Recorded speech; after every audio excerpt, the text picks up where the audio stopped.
When the sun comes up on America, across open fields, small towns, and city streets, a new day begins. And here, we rise with it. This is where hard work meets headlines, where truth matters, and America wakes up informed. An interesting week. They all are. This is your country. This is your morning. This is Daybreak with Steve and Ivy Gruber. America, let's do it together. Love you, Ivy. Love you too. And it starts right now. All right, it's Free Speech, Free for All Friday, jumping into another big day, action-packed here, fighting for you from the foxhole of human. Look, this is the relentless pursuit of truth, and on Fridays, we put you in the conversation. Let's get rolling. A lot of things to cover here today, three big things. Number one, Jill Biden is now getting roasted by those on the left in politics and the left-wing media for now admitting she thought Joe Biden was having a stroke during his infamous debate fail against President Trump. Now's a nice time to admit that. Number two, could there be a peace deal with Iran in the works? That's what we're hearing, but who trusts the Iranians anyway? I'm hopeful, but not very hopeful, if that makes sense. And number three, well, it is, as I said, Free Speech, Free for All Friday. And I know you have been looking forward to it, so you can be heard, America. The Patriot Mobile Common Sense Hotline, 877-310-9966. All in the spirit of the late, great Rush Limbaugh, who open up the phone lines on Fridays to folks to hear what's happening all across America. We do the same thing every week. We've done it for years. We are the original. Free Speech, Free for All Friday, powered by the Patriot Mobile Common Sense Hotline, 877-310-9966. A couple of rules, keep it clean. Don't talk about other shows and hosts. I don't care, really. Other than that, keep it short. I'll get to your calls, but first we have a problem, Houston and Dallas and Waco and, well, all of Texas. Here is a devastating commercial targeting the radical left-wing candidate to be the next Democrat senator from Texas, James Tallarico. Check out this new ad. Here it is. This is Texas. This is not. There are many more than two biological sexes. In fact, there are six. This is Texas. This is not. The American flag is such a complicated symbol for most of us. This is Texas. This is not. They're going to call me a radical leftist. This is Texas. This is not. Something that you love that's not family or friends. I love, I'm just saying this because it's on my mind, the trans children. This is Texas. This is not. Our southern border should be like our front porch. There should be a giant welcome mat out front. This is Texas. This is not. It is now existential that we try to reduce our meat consumption. I am proud to say that our campaign has officially become a non-meat campaign. This is Texas. This is not. Low T Tallarico for Texas, a meat-free campaign in Texas. Yeah, I don't think that's Texas, folks, but let's not get carried away. I think that he's potentially a dangerous candidate. He's young, he's charismatic, but of course they thought Beto was the big answer too not that long ago. We'll keep an eye on Texas and all of the action throughout the midterms. Let's get to the phone lines. Again, it's 877-310-9966, provided by Patriot Mobile, America's first and only Christian conservative wireless network. Our first caller, JT, is in Colorado today. JT, welcome to the program. Kick us off. Good morning, Steve. How you doing this morning? I'm good, sir. Yourself? Oh, not too bad. I got a question I need somebody smarter than me to answer for me. I'd like to know I can find somebody. Well, I'd like to know your honest opinion, sir, of with all the rhetoric the Democrats are spouting now, all the violence, trying to kill the president every time he turns around, even taking shots at his daughter. With all that going on and them finding out they're not going to be able to rig the election, what do you think all these Democrats are going to do when they lose in November? Wow, that's a great question, JT, and a great way to start off the program today. I've thought about this, actually, as obviously you have as well, and I think other people have as well. Look, we have seen them become violent and agitated, whether it's the taking over of universities or the chaos outside of these detention centers. And the list just goes on and on of what they're willing to do. You've seen these members of Congress get arrested, clashing with police outside detention centers for illegal aliens. I think they ratcheted up, JT. I've thought about this. I think it gets uglier. I don't think it gets better. And that's something that's going to have to be dealt with, right? What I think they're going to end up doing is this terrorist army they've got. I think they're going to attack the country. Well, I think that's my point. I think they're going to ratchet it up, and there's going to be a lot of chaos in certain places. Everywhere, no, because most Americans have had their fill of this nonsense. We don't want to see police. Well, I think it's going to be all the major cities, though.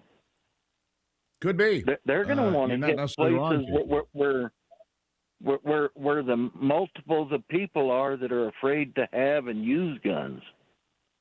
Well, there's truth to it. But, JT, here's the problem with that. Those big cities are blue cities.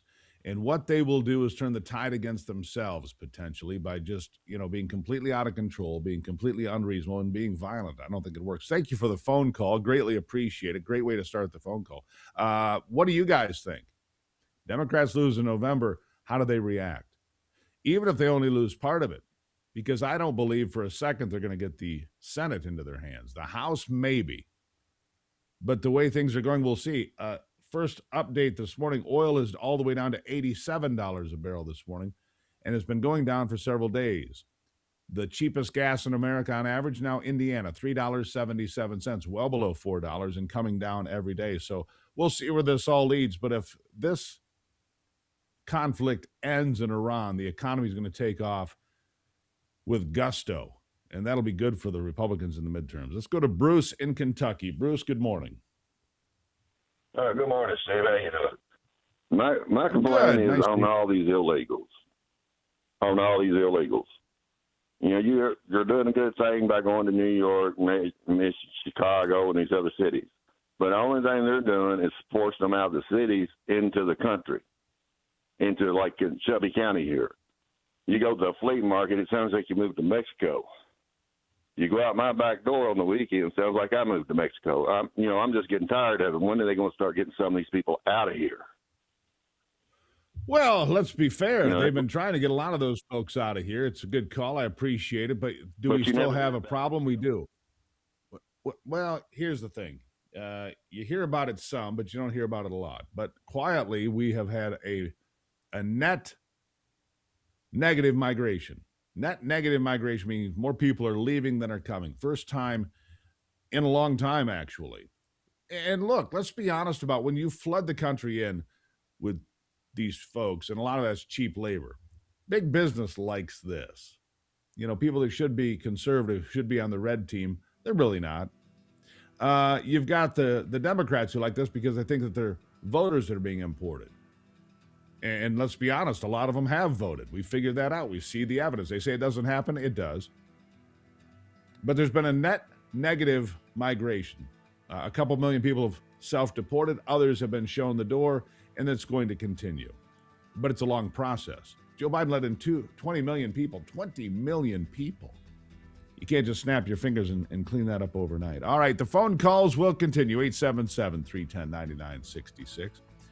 Free speech, free for all Friday, and the Patriot Mobile Common Sense Hotline, 877-310-9966.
All right. Continuing now with Free Speech, Free for All Friday, powered by the Patriot Mobile Common Sense Hotline, 877-310-9966. Anywhere in America. If you can get through, Brock will make sure that you get in the lineup here. Chuck is in the great state of Texas. We've been talking about Texas a lot over the last few days because of the primary this week. Chuck, good morning. What's on your mind? Well, I'm a big Trumper. I voted for Paxton, but I believe Trump's been misled on some issues, and I would like to ask two issues. One of them is when he talks about $18 trillion of foreign investment in our company and plants being built all over the place. Are these data processing centers considered plants? Are they going to be manned by visa workers? And from what I understand, rent in those areas for the citizens that can't afford it is supposed to double. Number two, on immigration, they say that the immigrants come here and do the jobs that the lazy Americans won't do. But have you seen an NHL roster, Major League Baseball roster, or an NBA roster? And all those jobs taken by foreigners in our pro sports are American dreams shot down. And if you are a America First person, you are a Milli Vanilli of the American First movement if you're okay with those foreigners taking our dream jobs. Thanks for the time, sir. I'll hang up and listen. Bye. Thank you, Chuck. Greatly appreciated here today, Chuck from Texas. Let me answer this. I don't know how much of those investments might be in data centers. We know that this is a jaw-dropping number, 6,000 data centers in development around this country right now. My question remains, why do we need all this? I think you know the answer. It's not for your benefit. I don't think so anyway. And I don't know where the president comes down on all of that. I know where I come down on all of it. And look, I don't agree with Trump across the board. Several big issues where I don't agree. I don't think we should have 700,000 college students from China in our country. I don't. I mean, they're required to go back to the Chinese Communist Party and tell them what they've learned in our labs, in our development, in our colleges and universities, and in our industries. So that's concerning. As far as the plants being considered, the data center being considered plants, that I don't know. We continue to find out more every day, and I'll share it here as soon as I do know it. Concerning illegal aliens, the communities that get hit the worst are Black and Hispanic communities often. They're the ones that are getting displaced by low-wage earners who show up and take jobs that otherwise would take. And this idea that Americans won't do the job is bunk. Absolutely bunk. There was a meat plant raided. It might have been Iowa here a few months back. ICE and CBP came and raided the plant, arrested a bunch of these workers that were cutting beef. The next day, the front office of that business was packed with locals from that part of the country, ordinary Americans trying to get jobs at that plant. So don't tell me they won't do the work. They will, but they won't do it for dirt wages, all right? That's the difference. Let's go to Dave in Arizona. Dave, how are you today? Blessed and highly favored. Thanks for asking, sir. Hope you are as well. Mm-hmm. Go ahead. It's not my topic, but can I offer a little bit about the foreign workers at these chip plants? Because we have TSMC about 20 miles from me here in North Phoenix. I have a friend.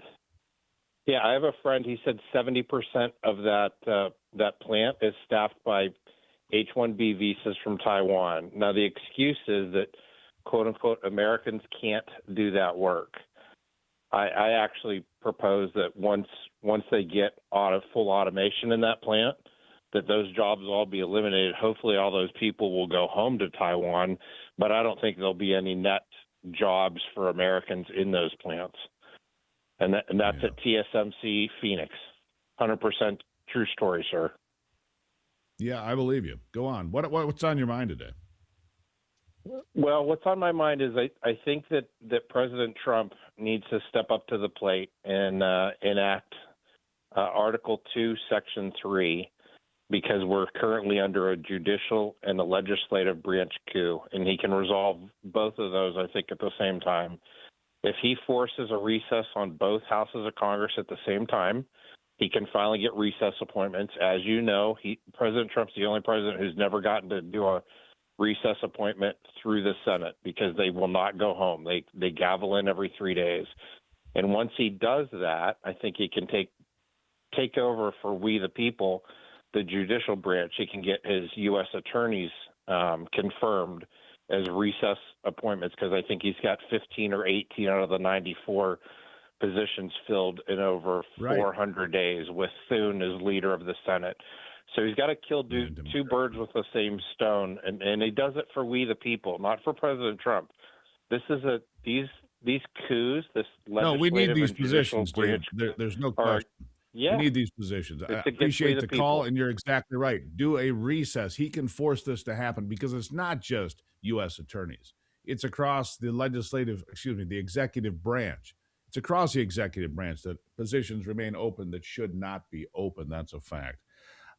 Do need to get to some more folks. Richard is in Indiana, where they have the cheapest gas in America right now. Richard, congratulations on that. Welcome to the program. What is on your mind? Yes, sir. We do have the cheapest gas around. And what I'd like to say is have every Real America's Voice program do what you did Wednesday. And just have a segment where they show different things going on. When Biden was occupying the White House, he was never president. He just occupied the White House so Obama could have his third term. And show how Biden was when he did the State of the Union address, and how the Congress acted, and how the so-called media, which are propagandists, liars, and deceivers, and show how they reacted. Show those two women that was doing what Caroline is doing now. Show how bad they were. I'll keep doing it, Richard, because I think I compare and contrast. Here's what they said. Here's what actually happened. Here's what was going on when they would say this. This would be the result. We'll have more of that coming up right here every day. I'll take a break and be right back.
All right, let me grab another phone call here. Trying to get everybody we can on. Every Friday it's packed up because you guys have something to say, and I appreciate that. In the spirit of Rush Limbaugh, who had open line Fridays, we do free speech, free for all Friday here every Friday. Have for going on 15 years. Let's go to John in Florida today. John, how are you? Good. Good morning, Steve. Thanks for taking my call. Yep. So I have two questions, and they're both specific to the Iranian war. And there's a lot of frustration on my part watching the sometimes propaganda flowing out of the Trump administration. But anyway, the questions are, if we've won, why are we negotiating? And why are we not dictating terms? And two, to that point, Iran controls the strait because it's narrow. It keeps getting pressed 21 miles wide. If we have complete total control of land, sea, air, why don't we create a DMZ, a demilitarized zone on the Iranian side, call it a big arc, and effectively expand, push back any ability by the Iranians to have close proximity to the strait. You know, it's an idea that I've heard before, and it's not a bad one, John. In fact, I think it's a good idea. that you could push back and put a DMZ in there. Look, they're trying to get the enriched uranium. That's the challenge here. That is the challenge. And that's what we're up against. And so let them, I'm just going to give them the benefit of the doubt. I know it's hard, but I'm going to do that. I'm going to continue to do that. I think that we have won the air and the sea, but you've got the boats, you've got the mines, you've got some challenges.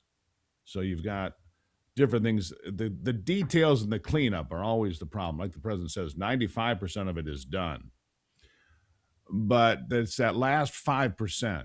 And the Iranians keep saying, yes, we have a deal. And then they'll come back and say, no, we're not going to make a deal. And so you're dealing with people who are inconsistent and lie, frankly. They sit there and they lie and they try to stall and drag their feet. They cannot lie and stall for 2 years. I'll tell you that. We'll have more of your phone calls. I have a special interview with 2 retired generals that I want to share with you as well coming up. You don't want to miss it here on Daybreak.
Welcome back to Daybreak.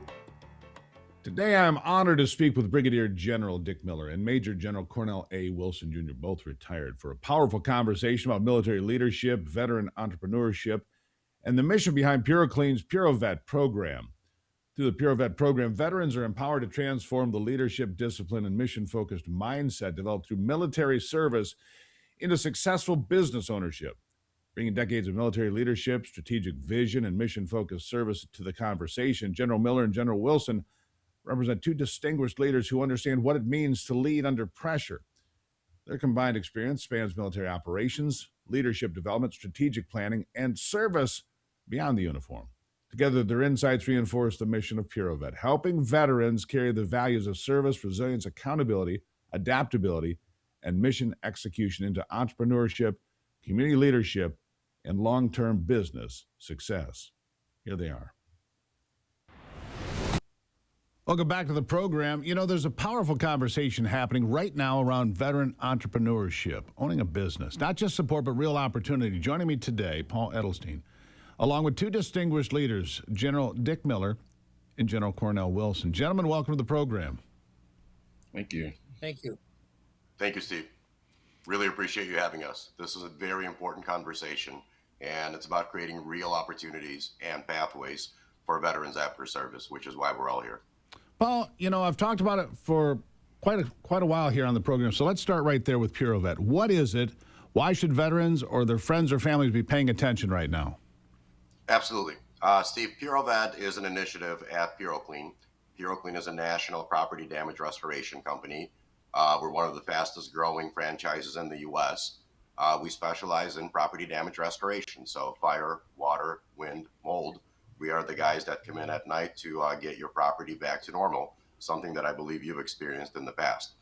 PuroVet is an initiative inside of PuroClean where we are creating pathways for veterans to essentially build their own business, to create a pathway for entrepreneurship, and really to build a family legacy. We're excited that it's a very high margin, scalable business model that veterans can really follow, given the standard operating procedure nature of our training, our business, and overall our pathway to helping veterans succeed. General Miller, let me ask you about that. When you hear high margin, scalable business, what does that mean for a veteran coming out of the military and looking for their next chapter in life? Well, it means that the skills they've learned through their military service, like discipline, leadership, finally translate to ownership. A lot of veterans are entrepreneurial by nature, and PuroClean offers them that opportunity for the growth. Veterans are trained to operate under pressure, hardships and pressure, and execute missions. That's for a lot of military mission execution is the key factor. PuroVet answers that, gives veterans a system where their skills are utilized and valued as they get out of the military. You know, what they've learned along the way applies back in civilian life. General Wilson, you've led at the highest levels. Why does this matter right now so much? Thanks, Steve. Well, transition for the military is a very tough mission for most veterans facing that. And so we talk about support all the time, but what veterans really need is opportunity with structure, a model where success isn't guesswork. PuroVet provides that it's a proven system in the industry that's not going away. You talk about disaster recovery, property restoration. These are essential services. And when you combine that with veteran leadership, these are something very powerful. Paul, I want you to jump back in here and break that down for me, because that's important for anybody listening. What kind of businesses are we really talking about here? I've worked with your company. I have a pretty good idea, but for those who don't, tell me. Absolutely. So basically, what is this industry? It's a recession-resistant industry. It's driven by insurance work. This industry creates strong margins for our owners. And of course, the pathway we create allows them to scale into multiple crews, multiple territories, and commercial contracts, including supplier diversity, through our partnership with the National Veteran Business Development Council. So we're doing everything we can to provide additional revenue streams to our owners. But we take that further. So discounted franchise fees for veterans, support in accessing financing pathways, built-in systems, training, national support. This is not starting from zero. It's stepping into a platform that is built for scalability, for growth. You know, transitioning back home has always been the challenge. I've seen it my whole life, from people coming back from different engagements with the United States and others. General Miller, my last question to you, why should a veteran take an opportunity like this so seriously and look so closely at it? because leadership doesn't end when you take the uniform off. If your veteran wants to control ownership and control of your own business, this provides you that opportunity.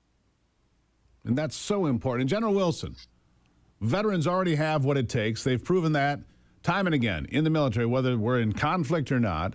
The question is, are we giving them the right vehicle? PureVet is one of those vehicles. What do you say?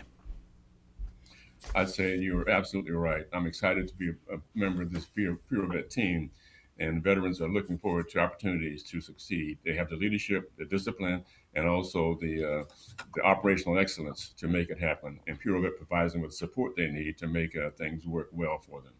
All right, Paul, let's bring this full circle to those listening, whether it's a veteran or their family or their friends that know a veteran that would embrace this opportunity. Where do people go to learn more? Absolutely, Steve. Thank you. We encourage you to visit purovet.com. You can call 855-PUROVET. Take a look at our website. Take a look at our system. We really feel it's an incredible fit for your next mission if you are a service member leaving the military or you're a veteran looking for your next opportunity. General, we want to say thank you for what you've done, for standing watch over this country as part of our 250 years of success here. So thank you for what you've done. And Paul, thank you. And to PuroVet for putting an opportunity out there for veterans to embrace. Thank you, gentlemen. Thank you, Steve. Thank you. And one more time, purovet.com. You can find out more right now. If you're a veteran or know somebody who is, this is an opportunity that is a real opportunity to help you come back into civilian life and have a chance to run your own business, to be part of your community, to give back, as if you haven't given enough already, but to give back and to be rewarded. purovet.com. You can find out more.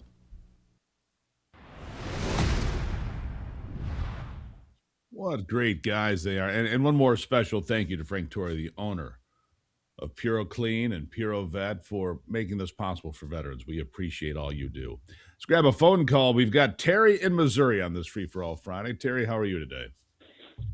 I'm doing fine, Steve. Hope you're doing fine. Good morning. I wanted to see if you had an answer for this. Assuming aiding and abetting criminals is still a crime, I don't understand why we're not going after the mayors and governors of sanctuary cities and states for harboring illegals. Is that not a crime too? It would seem that that is a crime too, especially when you have people dying of fentanyl overdoses or criminal activity, drunk driving, and other crimes. Yeah, I would think harboring these people is a criminal act, and I agree with you. Do you know why we're not going after them? It seems like to me, and this is very frustrating, that we're just watching another episode of WWE where everything is staged. Yeah. Terry, maybe you're not wrong. Maybe it is all staged to some extent. But if you don't get invited in, we've found that the courts do not stand behind the administration unless you're invited in some cases.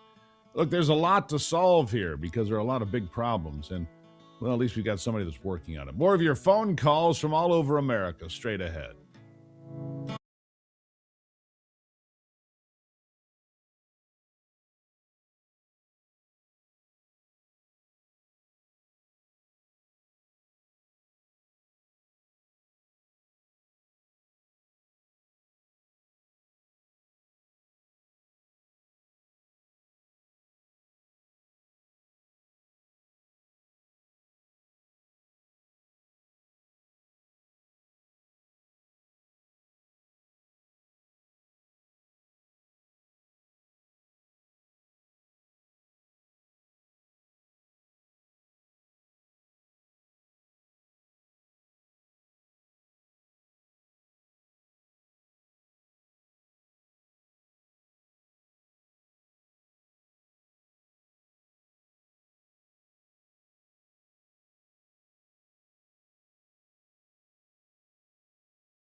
Welcome back to Free Speech, Free for All Friday. It's a beautiful Friday at the Northern Compound. We're on the road today. And jumping in to bring a little more sunshine to the program, Ivy is here. Ivy, good morning.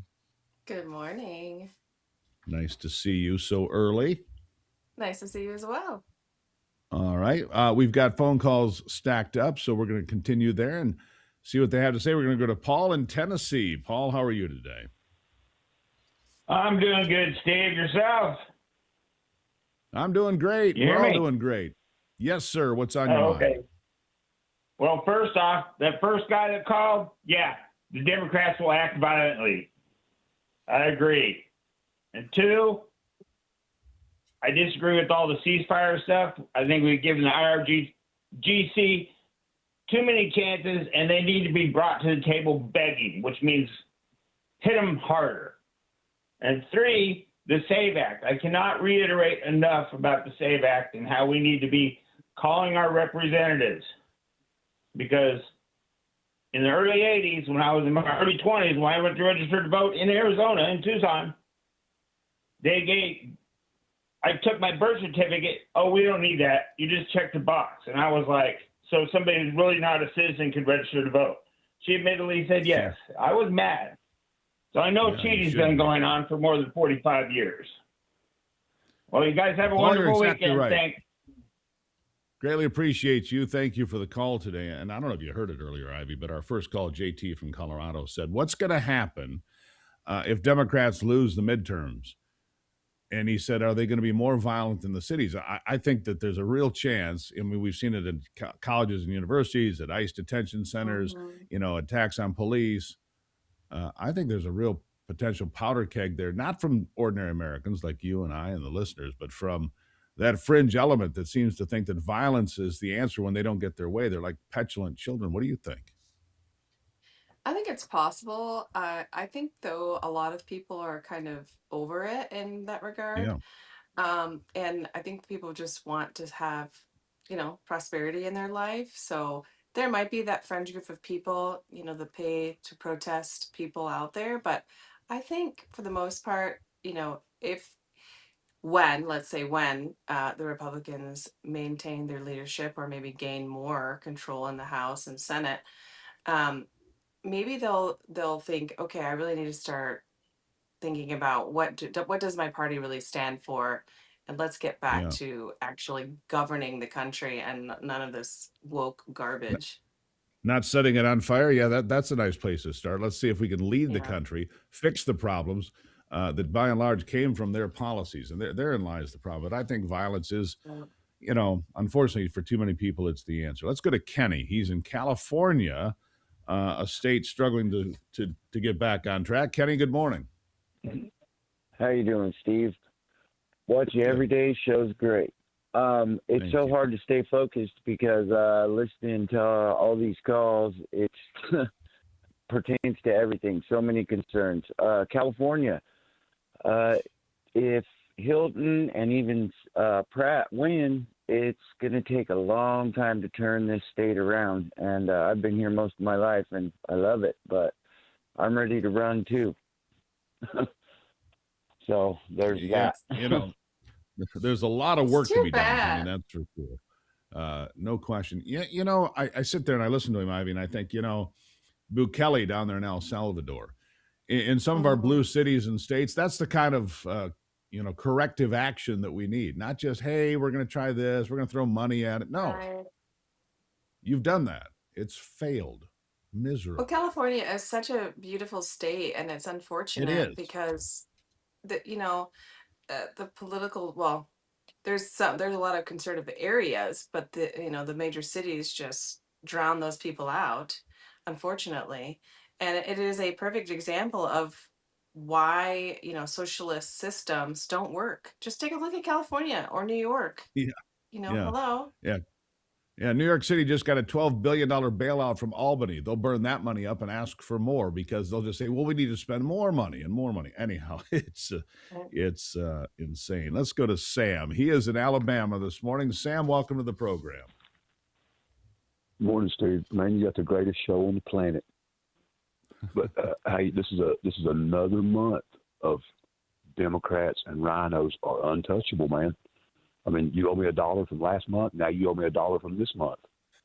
Well, wait a second. We got rid of of Cornyn. Well, we got rid of Cornyn. You got rid of the senator from Louisiana in 10 days' time. You got rid of 2 rhinos in 10 days. That's not the worst thing. I'm talking about people that are in trouble with the law. You know, they're coming after them for mishandling this, mishandling that. They're untouchable. Democrats and rhinos are untouchable. If it was Republicans, they would still be in jail waiting on their court date. The Democrats will make sure of that. But I'm telling you, Democrats and rhinos, they're untouchable, man.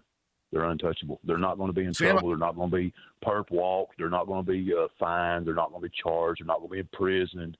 Nothing. Well, I'll go double or nothing with you. We'll see what happens, Sam. Great caller. Appreciate you. And look, I get the frustration. Ivy, I get it, because people see bad things happening, whether it's fraud or stealing. Now, a lot of people have been indicted with fraud, but it's not people whose names you know. And I think that's what he's getting at. It's not the people that you have heard of that you want to be held accountable, right? Well, we would hope that there isn't like a multi-tiered justice system, but it often seems that that's the case. That those I don't think it empowered, seems that way. I think it is the case, unfortunately, because we want some of these people from the Biden administration. Look, we all know that Donald Trump was set up. They investigated him, investigated people around him in his circle, and did all sorts of, well, frankly, illegal things, right? Yeah. Yeah. Ivy, nice to see you so early. She'll be back in the next hour. Love you. Love you. Greatly appreciated. And your phone calls will continue. We've got New York, Michigan. We got somebody from Pittsburgh calling in. We've got a whole line of folks. 877-310-9966. 877-310-9966. That is the Patriot Mobile Common Sense Hotline. And if you go to patriotmobile.com and use the promo code Gruber, you're going to get your first month for free, and you're going to be glad you did. I promise you. I'll be back.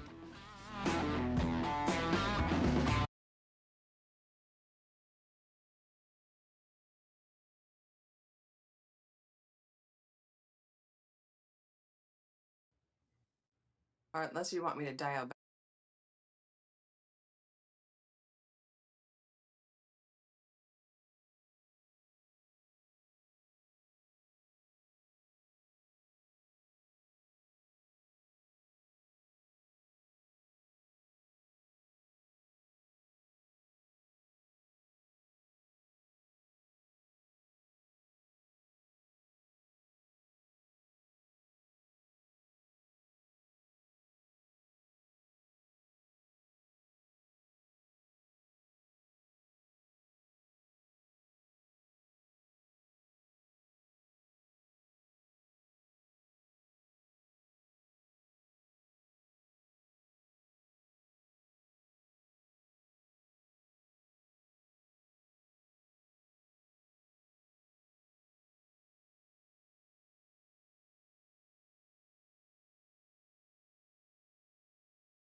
If you love this program, you will love the podcast Forgotten America, where Ivy and I sit down with all sorts of interesting people talking about things that you don't hear everywhere. That's for sure. And this coming Monday, because they drop every Monday morning at 9 a.m.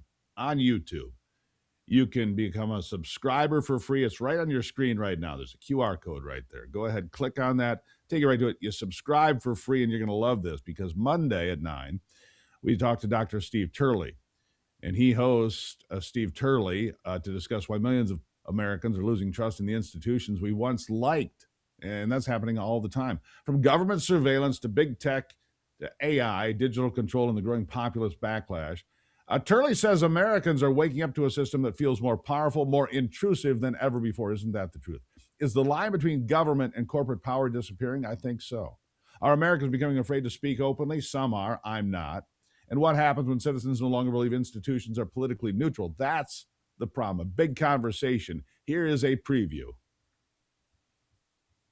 The Gen Z view of, say, like traditional morality and things like that is very, very low. And yet, at the same time, Gen Z has the highest levels of Christian conversion that's going on, right?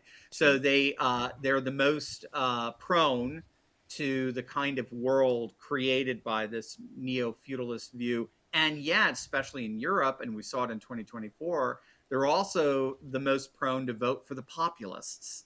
You know, so it's a complex thing. I think there is a delegitimation going on right now. We see it in all the studies where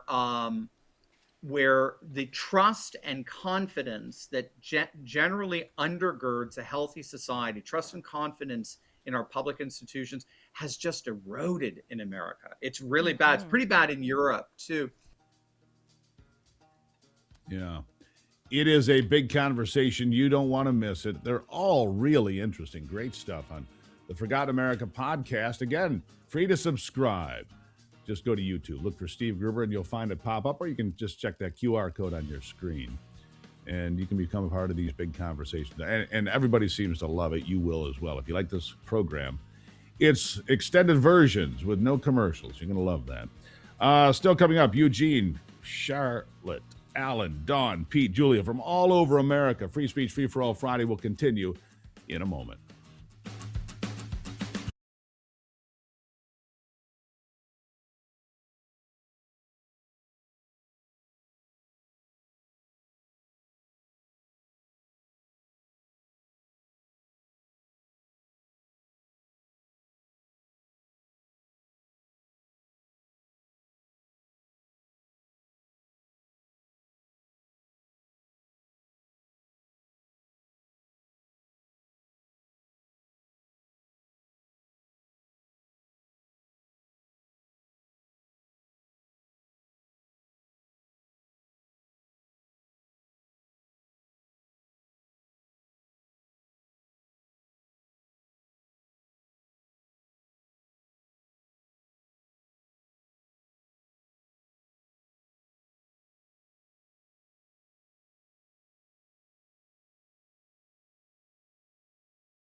everybody okay?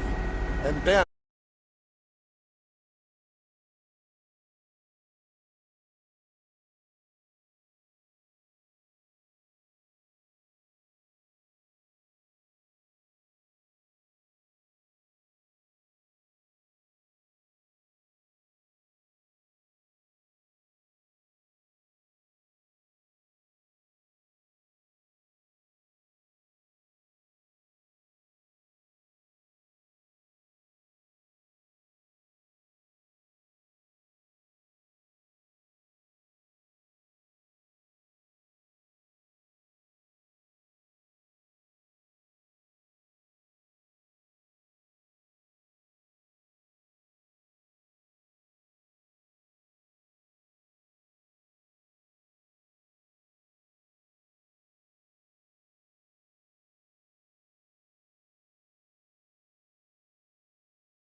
America's awake, and we're just getting started.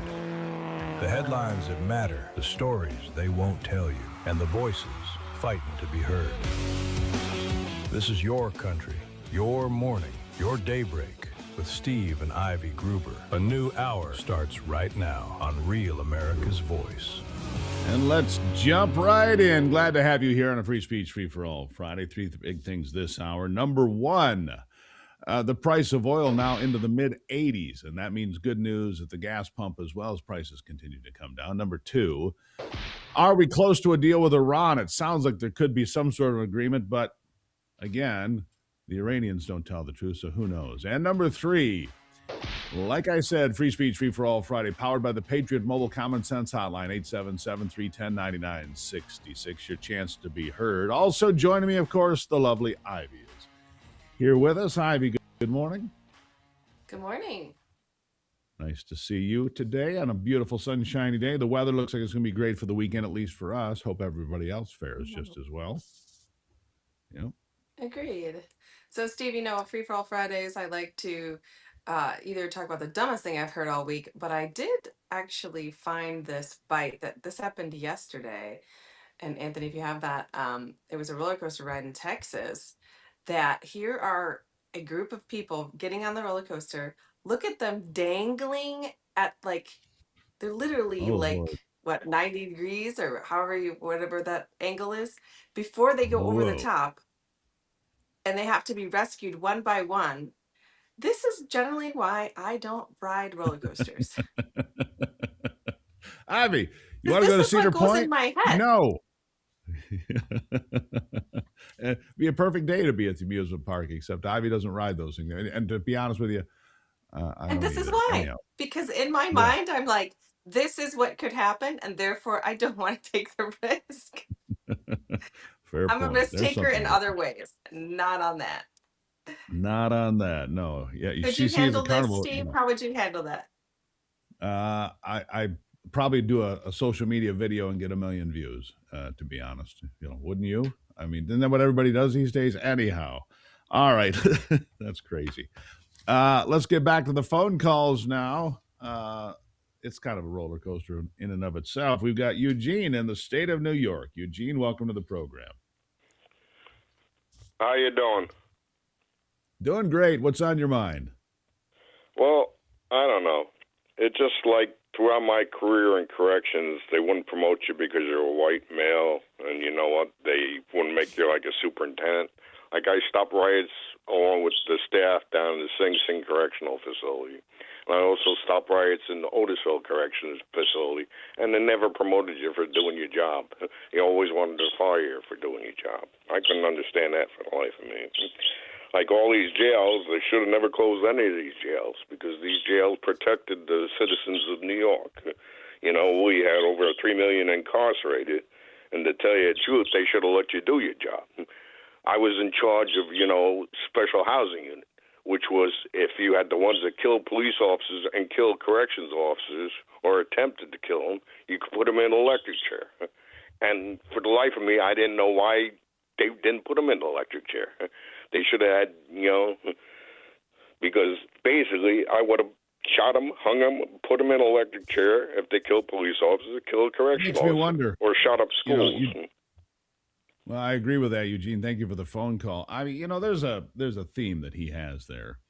And I think it's one of the things that people are just sick and tired of in this country. And we talked about the two-tier justice system for high-profile people. But the fact of the matter is, in too many places around this country now, in comes the criminal, they get out cash-free, no cash bail, and out they go, back onto the streets with you and I and everybody else. And I think that people are just sick of it.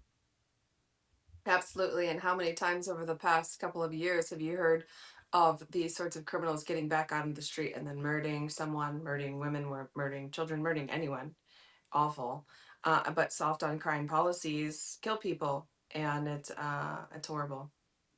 It's terrible. And that's, unfortunately, you look at people like Tallarico in Texas, who's going to be my punching bag until November. These are the sorts of things that they embrace. I don't get it. Anyhow, Charlotte is in Michigan today. Welcome to the program, Charlotte. Okay. I got a Yep, you're question for on. you. Okay, here it is. Now that I know that we are financing schools with federal tax money, and I do not Sure. understand why there isn't a stipulation as to receiving that money to know what they're doing with it. And I also like to know why they don't put cameras in the classrooms to see exactly what kind of propaganda they're feeding our children. I think that that's a fine idea, actually. And Ivy knows this. I've been getting some videos from a classroom in our southern area of broadcast. And the teachers in there every day railing on Donald Trump, saying things like Iran deserves to have a nuclear weapon. Who are we to say that they can't have one? We're America. And we are here to protect ourselves, number one, and our friends, number two. That's why Iran cannot have a nuclear weapon now or ever. What do you think about the idea of cameras in the classroom, Ivy? I don't mind the idea at all, especially because there's a tremendous amount of chaos that happens in classrooms.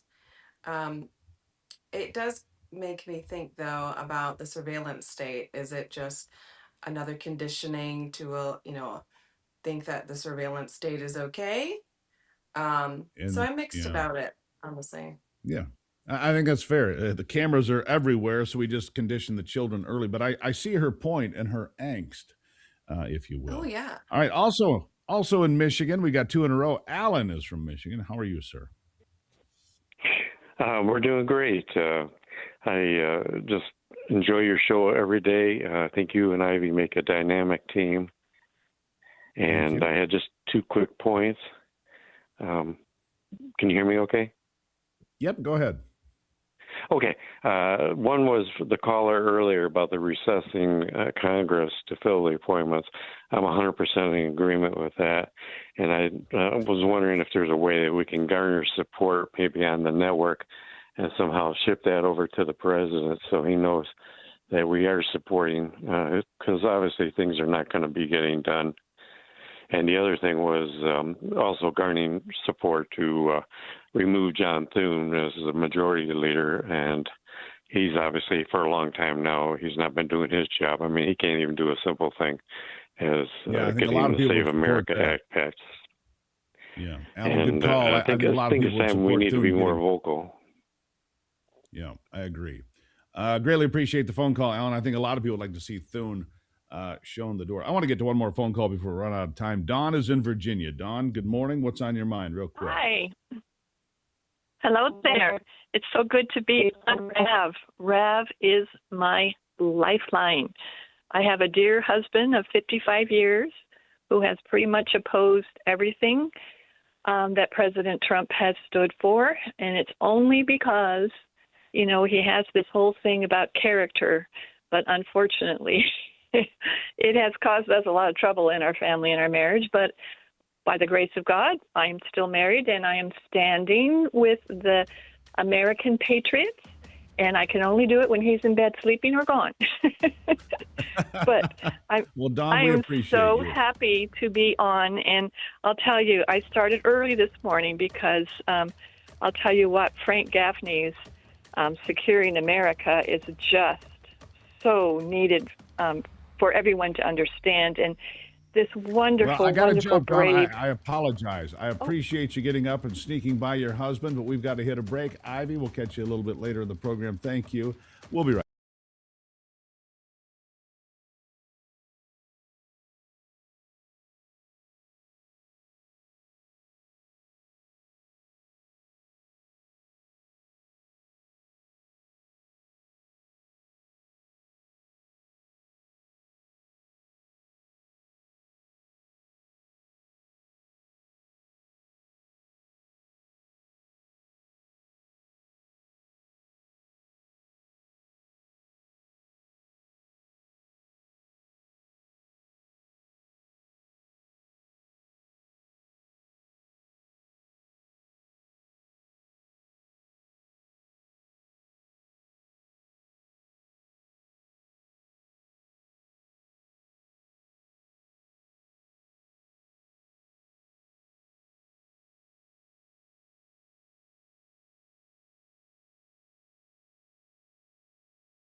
All right, welcome back to the program. Glad to have you here. Look, one of the companies we've partnered with over the last few years has turned out not just be a great partner and a great product, and actually a series of products, but they're a great company for America, and that is Patriot Mobile. Of course, they sponsor the Free Speech Free for All Friday Patriot Mobile Common Sense Hotline, which you guys call in on from all over the country. We appreciate that. I just appreciate who they are because they get involved with all sorts of things. In America 250, they are literally all over the place. Danielle Buck joining me, Senior Vice President, Marketing and Partnerships. Danielle, nice to see you. Nice to see you. Good morning. About a dozen years, maybe a little bit more now, Patriot Mobile isn't just a wireless company. You do have the best wireless service. We have been using it for years now, Ivy and I. But you're a company that rolls up your sleeves and gets involved. And the things that keep coming back to me are when there's a natural disaster, you say, look, we can go help. And you'll show up with chainsaws, or you've got this great new product, which we've been testing out in my hand, this mobile hotspot. We'll talk about that in a minute. But you show up with stuff that actually helps people. And I just appreciate you as a company. Tell the folks some of the things you do.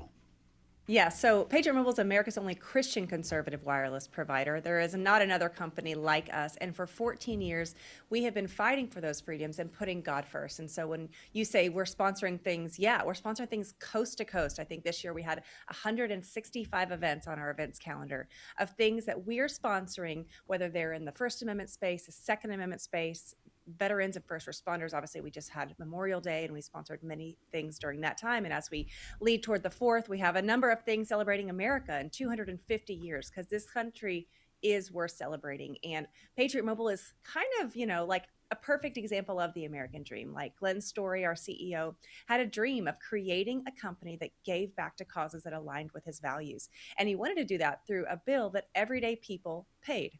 So everyone pays a cell phone bill. Typically, many people are with some of the major carriers, but people like Patriot Mobile came on and said, hey, we want to have the exact same networks, but we want to give to the things that people in America, patriots, care about. And that's what we get to do. And so I actually get to work with all these organizations that we give money to. I didn't mention the pro-life as well, because those are our 4 pillars. So things that put God first and things that put our country and the values that we have first are the things that Patriot Mobile wants to be about. And that's what we get to do every single day here. And it is a joy and a blessing to get to say every day, like, God, is this where you want us to give your money from our hard-earned members across this country, and then choose and get to be partnered with those people. And we're activists, right? Like, we want to roll up our sleeves and get in and do those things as well. And along the way, and I say this, yes, we're partners, but I've used your product, the wireless phone service, for 3 years now at least. It's flawless because I have a chance to use Verizon, AT&T, or T-Mobile. Anybody can use whatever system they want. That's the beauty of it. And then you've got this agnostic little puck I've got in my hand here. It's beautiful. We just got this. We've been testing it out. As I mentioned, Anthony, who you talk to when you call in, and everybody knows who he is. He moved over the weekend. Of course, the internet company failed him miserably. He said, can I use that? He said it worked great. And so tell me about this. It also works with several different networks, so you have connectivity wherever you may roam. That's exactly right. So Patriot Mobile runs on all 3 major networks in this country. So wherever you live in the country, if your phone works today, your phone will work with Patriot Mobile. And so with those special devices, those are actually carrier agnostic, as you mentioned. So wherever you travel, they're going to pick up the strongest network to where you are. So they pick up on 3 different networks with that one device. Yes. Unfortunately, with your cell phone line, you do have to pick which network your phone line is going to be on, but you can have a backup line on a different network on Patriot Mobile. So your main line could be on our American network, and your backup line could be on our Valor network, and your wife could have a different network. So you guys, between the 2 of you, could have all 3 of our networks. But those devices are so amazing, and we actually just rebranded them and put them live on our website about 3 weeks ago, and they have been selling amazing. Because whether you're an individual, whether you're a family, whether you're a small business of 5 lines or you're a business of 1,000 lines, Patriot Mobile can service you and provide you with the exact same coverage that you get today, or maybe quite possibly even better coverage. And when you call into Patriot Mobile to pay your bill, to change something, you're talking to an American you can understand, and that's something that is really important. We have 2 call centers here in this country. We have one in California at a Baptist college. There's students that are training to be pastors and missionaries, and they work for us part-time. And we also have one in East Texas. And so you might get a little bit of a y'all or Texas accent there when you're talking to one of our customer service reps, but they're so happy to talk to you and help you with whatever you need, as well as if you're having a bad day or something, pray with you. So And here's something else, because back, in the day before I joined Patriot Mobile, such a pain to switch. You're on the phone for an hour and a half. They can never get it right. I can't understand who I'm talking to. Switching is so easy. And you're supporting a company that's doing all the right things for this country, in America 250, fighting for things that matter. And so that's why I'm so proud to be a partner. I am. And I really appreciate it. It is easy. I mean, you can do it from your couch, Yeah. like 20 to 30 minutes. You don't have to go into a store and sit there for 3 hours and want to, crash your head into the car door when you leave. Like, it literally can be done from your recliner. We can text you or email you a QR code, and you can get switched over today. And most people don't switch because they think it's going to be really complicated, because when they switched 20, 30 years ago, it was a complicated. nightmare. It's not like that anymore today. So call our customer service reps. I promise you'll have a different experience. And you may hear that Texas accent, but for a lot of people, they love it. All right. It's for personal. It's for business. It's for the mobile hotspot. Everything you need. By the way, the mobile hotspot says freedom and voice, defend and protect, sanctity of life. All the important things are right here. Right. Faith, family, and freedom. That's what we're all about. Absolutely. Danielle, I am proud to be a partner with Patriot Mobile. You guys do a great job. I really appreciate it. Thank you for being here today. Yeah, absolutely. Thank you. So if you want to be a Patriot Mobile customer yourself, and why wouldn't you be? Why would you not want to be a partner? Just go to patriotmobile.com, use the promo code Gruber. You're going to get a free month of service, right? You can also find out about the mobile hotspot, offerings they have for business, all of it. And give to a company that cares about this country. That's who our partners are here at Patriot Mobile. That's why they're so important. PatriotMobile.com. Promo code is Gruber. PatriotMobile.com. Promo code is Gruber. We're thrilled to be with them, and we have the best phone service we've ever had. That, my friends, is a fact. I'm going to take a break and be right back. Glad to see you today. Back after this.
All right. Free speech, free for all Friday, brought to you by my friends at Patriot Mobile, as you know. And let's get back to the phone lines. These folks have been patient, and I appreciate it. Pete is in Tennessee. Pete, good morning.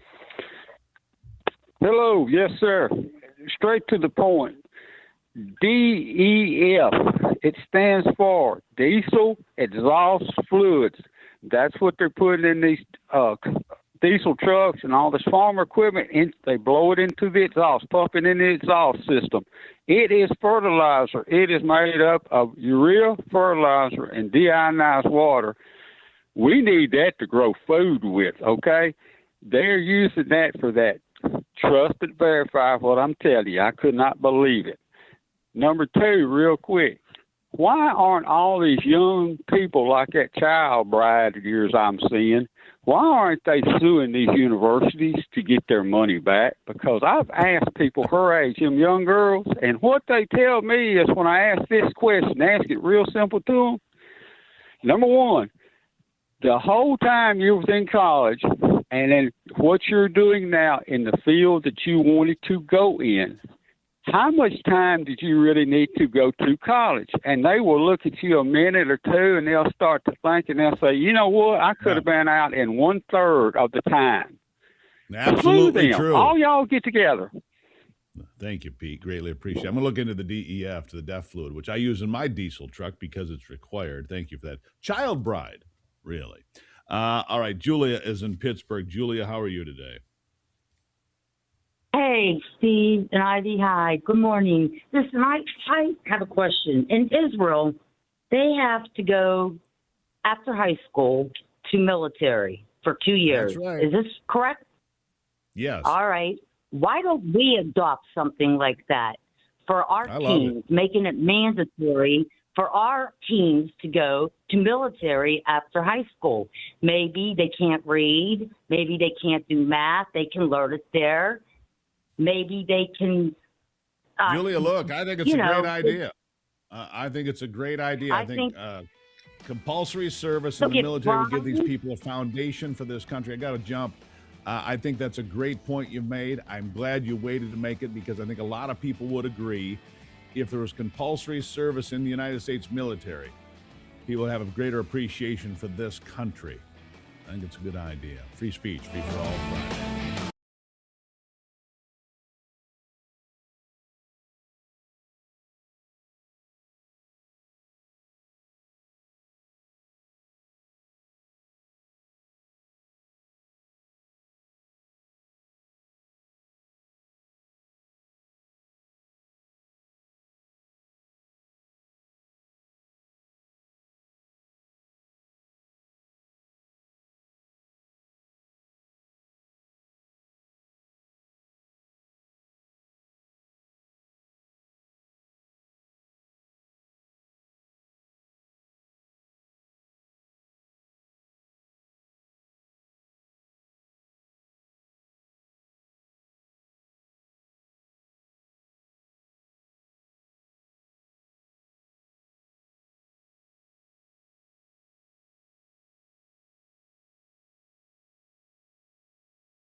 You know, in my lifetime, the people that smoke in this country has dropped from over 20% to about 6%. But other things have come in, things like vaping. And I want to talk about that for a moment today with Tony Aboud, the executive director of the VTA, a U.S. Vaping Trade Association. Tony, good morning. Good morning, Steve. Thanks for having me back on. Yeah, absolutely. Look, vaping was quite the rage, I don't know, 5 years ago. It seems like it's kind of kind of let up a little bit. Maybe I'm wrong, but it seems like it's let up a little bit, and a lot of different laws in this country. And I say that because I've been to places where flavored vaping is not legal, but unflavored is. I've seen the same thing with these nicotine pouches that are being sold now. Some places don't allow them to be flavored, some places do. It's a mishmash of laws. And you actually think that Marty Makary, who was just let go from the FDA, one of the reasons he didn't keep his job is because of vaping. Do tell. Well, it was pretty clear over within the week of his departure, and he made it clear after he left that his conflict with the Trump administration over flavored vaping was a key reason for his departure. And because the president, as you know, and we've talked about, promised to save flavored vaping again because the Biden administration was trying to crush all the small businesses and put them out of business with their overregulation. And so he was not in line with what the president's agenda was. And it's absolutely critically important that these agency leaders support the president's agenda, cutting red tape at the FDA to ensure that Americans have access to the flavored vape products that they have been using to quit smoking cigarettes, which is the deadliest product that is on the market.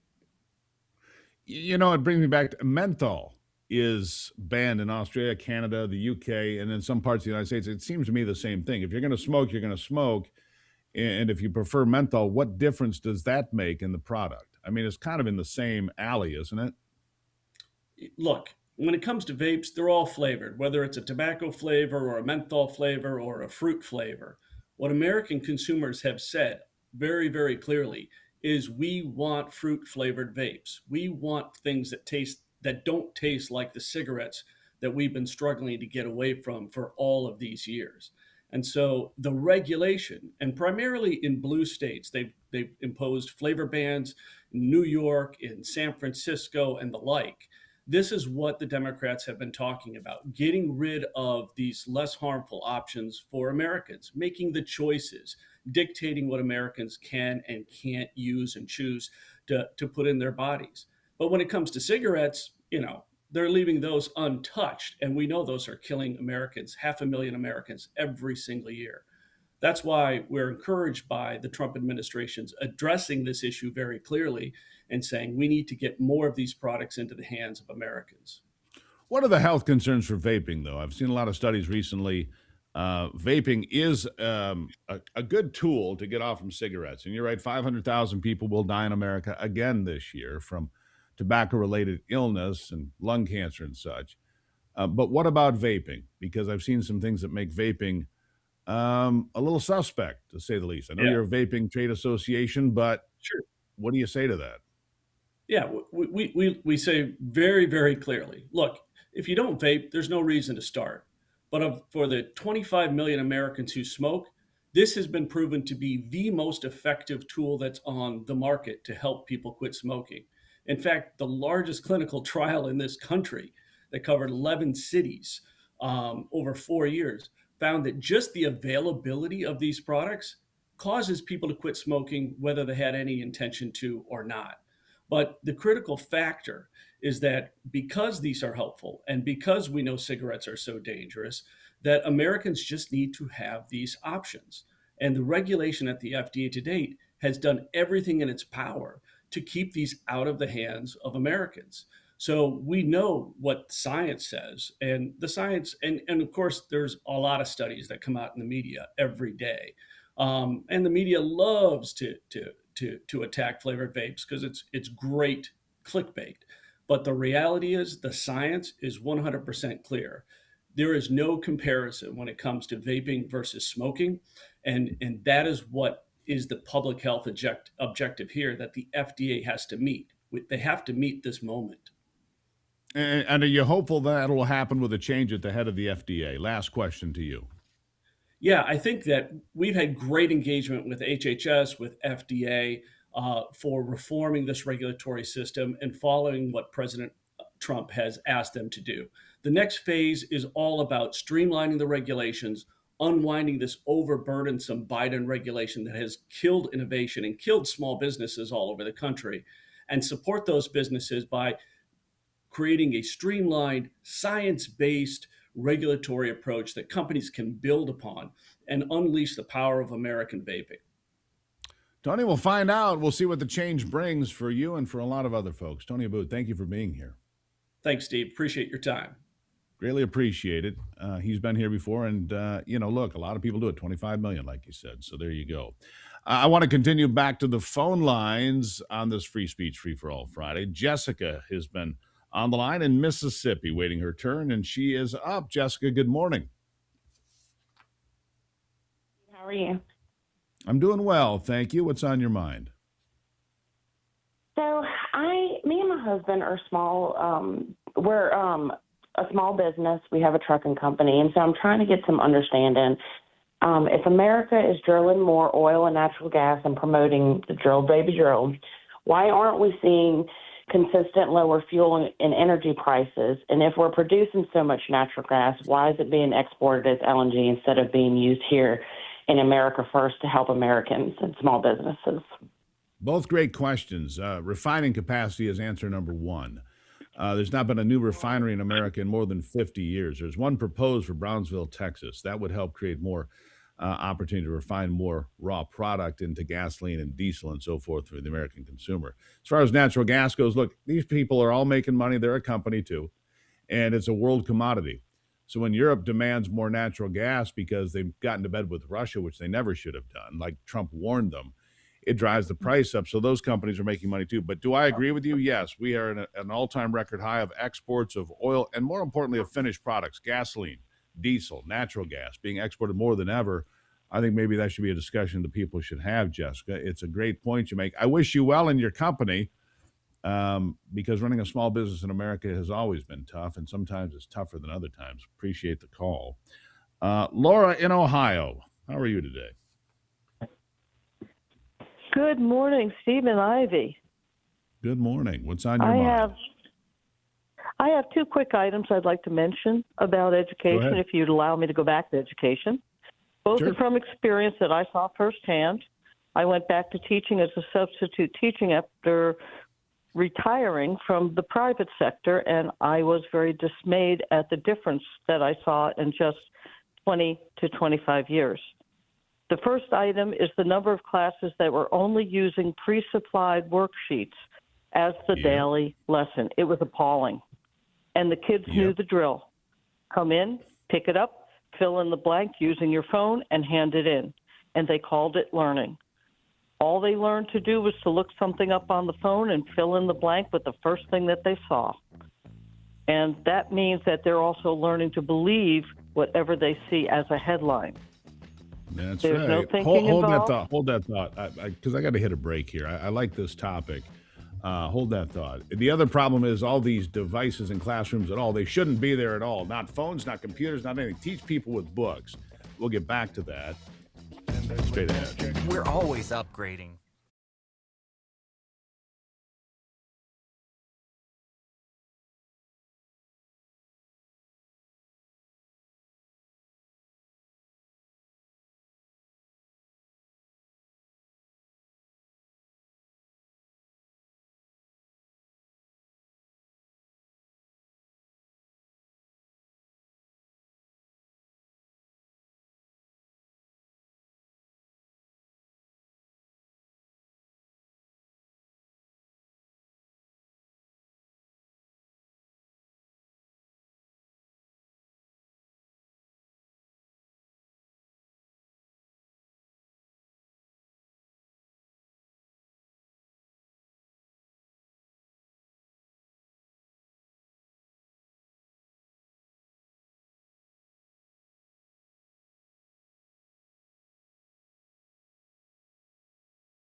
And real quickly, I want to let Laura finish here because devices in the classroom are damaging education. You can look to 2010 when devices became widespread in the classroom and the test scores went through the floor and kids don't know much of anything about anything. So, Laura, really quickly make your next point there because I thought it was important.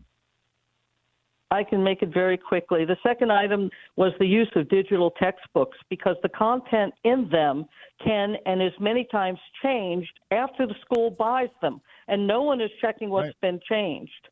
I actually saw one that was talking about World War II. They described it as a small skirmish that began in Europe, and then the United States stepped in and turned it into World War II. Printed textbooks can't be changed like that. This is just an avenue for propaganda. Yeah. Yeah, absolute nonsense. Thank you for the call. I really appreciate it, Laura. Great point you make. This is why I'm an advocate for the World Book Encyclopedia. Go find yourself an old set. They can't change that with the click of a button. And we're going to stay on this topic of kids for a moment. Katie Faust is the founder and president of Them Before Us. And there's a groundbreaking children's rights scorecard exposing which state laws actually protect kids and which put adult desires first. And you can read into that exactly what it means. Katie, welcome to the program. Great to be with you. Glad to have you here. Tell us about this scorecard because too often, and we were talking about this earlier in the program, where these offenders come in and they can be child rapists and they don't even have to post cash bail. They're back out on the streets in like 10 minutes and they're back abusing children. They're back committing crimes. What states protect the kids and what states kind of are dropping the ball? Give us a score. Tell us about it. Well, unsurprisingly, very few states choose to put children first in their laws. And what we did here at Them Before Us is my nonprofit. We defended children's rights in the family. So this was the first ever scorecard that looked at all marriage and family laws through the lens of, do they protect kids? Or do they victimize kids? Unsurprisingly, most of the parentage laws, everything that we have around marriage and family, it tends to be very adult-centric. Why? Because adults are the ones that are lobbying for the bills. Adults are hiring the lawyers. Adults are writing the op-eds. Adults are doing the ones, presenting at the committees. Kids can't represent their own interests in these kinds of policies. So we scored all 50 states in the United States. You can go to thembeforeus.com, go to resources, click down and look at the scorecard for the states. If it has to do with marriage, family, parentage, surrogacy, reproductive technologies, you'll see that 2/3 of the states in our country get below a C grade. I mean, many states are failing. My state in Washington is, pretty typical. It's got an F, right? There's very few states that are actually prioritizing children in matters of marriage and family. And so this is the first ever of its kind to say, are these laws, as it relates to how we think about family, how we use reproductive technologies, are they serving children or are they victimizing children? When you talk about reproductive technology, be clear about what you're talking about. Explain. I'm talking about making babies in laboratories. That's what I'm talking about. We actually have this new way of bringing life into the world these days where we're actually manufacturing them through IVF, through third parties, somebody else's egg, somebody else's sperm, somebody else's womb. And while a lot of us think about that as, well, this is the way that my infertile sister is going to be able to have a baby. Yeah, sometimes that happens. But we also destroy the greater numbers of embryonic life through the baby making industry of IVF than the baby taking industry of abortion, probably by a magnitude of 4. And if we talk about the sadness and the horror of fatherless children, well, guess what? Reproductive technologies, of the 100,000 children born every year alive through IVF, the ones that are not screened out through the eugenics process or sex selected out of existence or left in frozen storage across the country, of the 2% of lab-made babies that are actually born alive, anywhere from 1/3 to 2/3 are going to lose their mother or father or both in the process. So this world of reproductive technologies, it commodifies children. It destroys their life and it separates children from their own mother and father. And in a lot of our states, we are greenlighting it. We are on the side of the industry that is victimizing children rather than saying, children, even if they're made in a laboratory, have a right to life. Children, even if we're curating them in a petri dish, have a right to be known and loved by their mother and father. Children, even if they have a $100,000 price tag, should not lose their birth mother, the day that they are born through commercial processes. So we at Them Before Us say we just think children should come first in matters of reproductive technologies, regardless of what adults want. Children have rights, and we think that state law should recognize and protect those rights. How much money are we talking about here, Katie? Any idea? Any estimate? Steve, we don't ask those questions, right? And here's the thing, like there's estimates ranging in the 30 billion to predicted to grow to $100 billion. Why?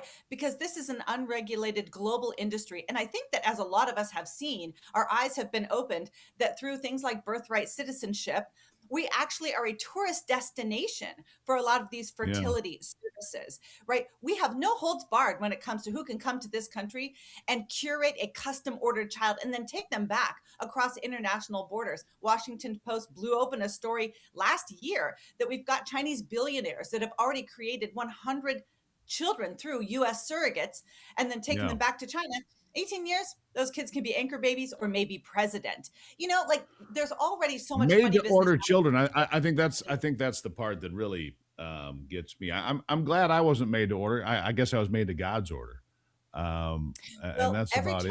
But, these laboratories, these corporations, all this money flying around, a lot of probably some bad actors, like you said, these billionaires from China that come here. Anyhow, Katie, where can people find information about what you've done in your study real quick? Go to thembeforeus.com, go to resources, scroll down and look at our 50-state scorecard and take a look. Is your state redefining parentage so that anybody can acquire a child, even if they're not related, even if they don't have a background check? Is your state allowing for polygamous families to raise kids? Is your state still protecting children in matters of marriage? Go check it out and see. ThemBeforeUs.com. Go to resources. Katie, fascinating conversation. I'll have you back because there's more to discuss, but what an introduction. Thank you for being here. Great to be with you, Steve. Yeah, there's a little twist on your Friday now, isn't there? More of your phone calls on Free Speech Free for All Friday straight ahead.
Another fascinating Friday, to say the least, on the Patriot Mobile Common Sense Hotline, talking to you all over America. Mark is in Pennsylvania. Mark, welcome to the program. Good morning, Steve. How are you today? I am lovely. Thank you so much for asking. What's on your mind? Tell I said hello too. Cheers. I'm calling in, you know, ever since Doge come into inception with the help of Elon Musk and his helpers, you know, it's come to my attention that there's so much fraud, waste, and theft in this country. There's no reason for any of us to be paying income tax if the money would just go to where it's supposed to go. Yeah, there is so much fraud. In fact, some estimates now $1 trillion in fraud annually from the state, local, state, and federal levels. It is mind-boggling, Mark. Mind-boggling. I think they've only uncovered the tip of the iceberg, Steve. I think that $1 trillion, exactly you could probably double it or triple it. You're probably right, Mark. Well, keep the faith there in Pennsylvania. Appreciate the phone call. Thank you. Let's get to John in Michigan before we run out of time. John, welcome to it. What's on your mind? Good morning, sir. What a great job you and your wife do. I sure appreciate it, and I join you every day. And I have two questions. My first one is, when are we going to start seeing governors arrested for all this money laundering and crime? And my second question is when are we going to be available to get these $250 bills with Donald Trump's face on them? I don't know about that. That's an odd thing. I haven't even brought that up. Thank you for the call, John. I think that these governors, when you see like Governor Whitmer in Michigan and her buddy Faye Baydoun get $20 million for a nonprofit that didn't even exist when the money was shuffled out the door, that's criminal. Look, these people know about this. And this thing about Donald Trump and a $250 bill, current law does not allow living people to be on our currency. They'd have to change that. I don't particularly like it, to be honest with you. I don't. I think it's just, it's a silly thing. Happens. Coming up after the top of the hour, Roger, Danny, Rich, Mariah, and so many more here on a Free Speech Free for All Friday. I'll be back.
America's awake, and we're just getting started. The headlines that matter, the stories they won't tell you, and the voices fighting to be heard. This is your country, your morning, your daybreak with Steve and Ivy Gruber. A new hour starts right now. All right, let's launch right into it. 3 big things you need to know. Jill Biden finally telling the truth. That's number one. She thought that Joe Biden was having a stroke during that infamous debate. Nice for her to step up and tell the truth now. Number two, the Supreme Court is going to get some things straight about gun right laws. And we're going to have that coming up with Steve Doolin here in a moment. And number three, it is Free Speech, Free for All Friday. The Patriot Mobile Common Sense Hotline, 877-310-9966. We've gone all over America today. We continue that journey right now with Roger in the great state of Texas. Roger, good morning. Good morning, Mr. Gruber. How are you, sir? I'm doing okay. Well, I'm looking for, actually, I want to bring some attention to a situation going on with the Walmart delivery app and hoping for some help. All right. I, like a lot of people, have struggled in the economy and had to take a part-time job. And so I took one as a Spark delivery driver for Walmart. What I've discovered is 80% plus of the drivers are illegal aliens. And we have a situation here in Canton, Texas, specifically, where a crew of like 12 Venezuelan illegals are hogging up the app because they're using grabber bots.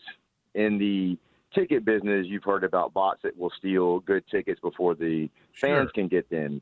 On the driver app, they're using hopper bots that will steal the good orders before other drivers can see them. So basically, you always hear about how, Americans won't do the jobs that illegal immigrants are doing. I can tell you Americans are sitting in this parking lot, staring across, watching a group of 12 of them work and run back and forth nonstop, and we're not happy about it. We want the work, but they're stealing the orders. Why would you be? We've contacted Bob Hall's office here. Go ahead. That's crazy. Is there not an office in Texas for, equal employment opportunity or something? I mean, I see what you're saying. You're getting picked off because they're putting themselves at the top of the rotation every time. I hate to laugh. I've been running around for 2 months with my hair on fire, Steve. I've contacted Bob Hall's office. I've contacted Brett Money's office. The police department gets called all the time by locals. No one can do anything because no one can legally run over there and just pull their immigration status. They drive BMWs. Not even in Texas. Managers of the Walmart. Pardon me? Not even in Texas. I mean, it's just sad to me. Not even in Texas. Oh no! Yeah. If you go to Frisco, Plano, you keep hearing about all the Indians and everything going on up there. The app is the same thing up there. It's all H-1B visas. They don't speak English. Same here with the Venezuelans and the Mexicans. They don't speak English. The store knows about it. They send it up to corporate. No one can do anything. And what city is that? I sent tips to ICE. Pardon me? What city in Texas? Canton, Texas. It's funny because I contacted Brett. Call Brett Money's office and ask for Matt. He lives here. He drove in the parking lot and saw it. He even told me, he's like, hey, you need to call the sheriff's office. I'm like, I have. No one will do anything. Roger, that is a crazy story.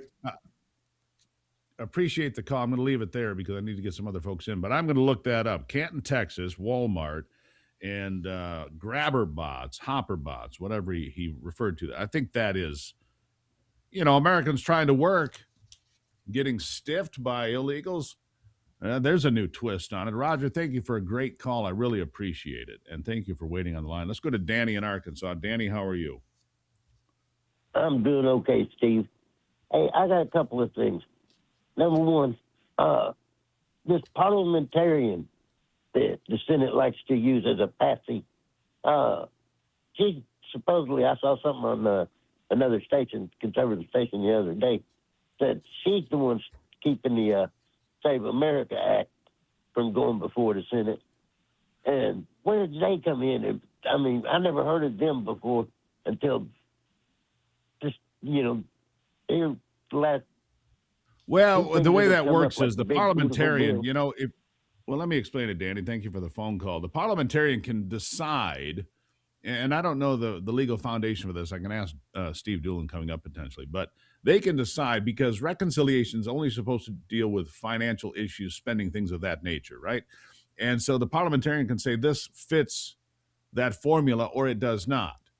And that's where the parliamentarian comes in, and she has a pretty powerful position, the woman that's there. I don't know if she has a political persuasion or not, but that's why the Save America Act was not put into reconciliation, because they, but John Kennedy of Louisiana, my favorite senator, says it can be done, but it has not been done. So you tell me, the parliamentarian, that's another great call. Let's go to Rich in North Carolina. Rich, how are you? Good morning, Steve. How are you today? Good, thank you. Good. Hey, listen, Steve, the reason I called is most of the problems that we have in this country, we could take care of if they just did campaign finance reform. Quit making it so that people could spend hundreds of millions of dollars to buy a seat and make them actually campaign. Correct. And part of the thing that really ticks me off is the speech and debate clause that these politicians hide behind to lie to the American people. And when they're caught, they say, oh, speech and debate, I can't be held responsible for it. Speech and debate clause was put in a time when information didn't run so fast. Nowadays, everybody's got a handheld computer in their hand. They can fact check themselves in real time. So the speech and debate clause is now just used to cover them for lying. They keep lying to their constituents, well, the problem, and that's Rich, how they keep it. Let me identify the problem for you in your argument. I don't disagree with you, but here's the problem with your argument. People on the left use that same argument to go after your guns. Well, we didn't have these kinds of guns 250 years ago. And so therefore we should outlaw this and this and this. And see, so there's where you run into trouble in the Constitution. Technology is different. The founding fathers stated that the American militia, the people, should have access to the same guns as the government. So that's true. We didn't have, M14s and that, but they were specific in saying that the people should always have access to the same guns the government does. So that's where their argument goes to the garbage. Goes to seed. We'll just leave it there. Rich, great phone call. Greatly appreciate it. They do hide behind those things to protect themselves from what shouldn't be protected. Let's go to Mariah in South Dakota. Mariah, good morning. Good morning, Steve, and good morning to Ivy. She looked so beautiful this morning. I just wanted to tell her that. You're welcome. So I was so excited to see Miss Katie Faust on your show.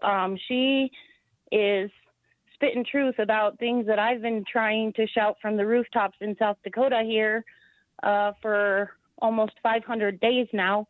I really do.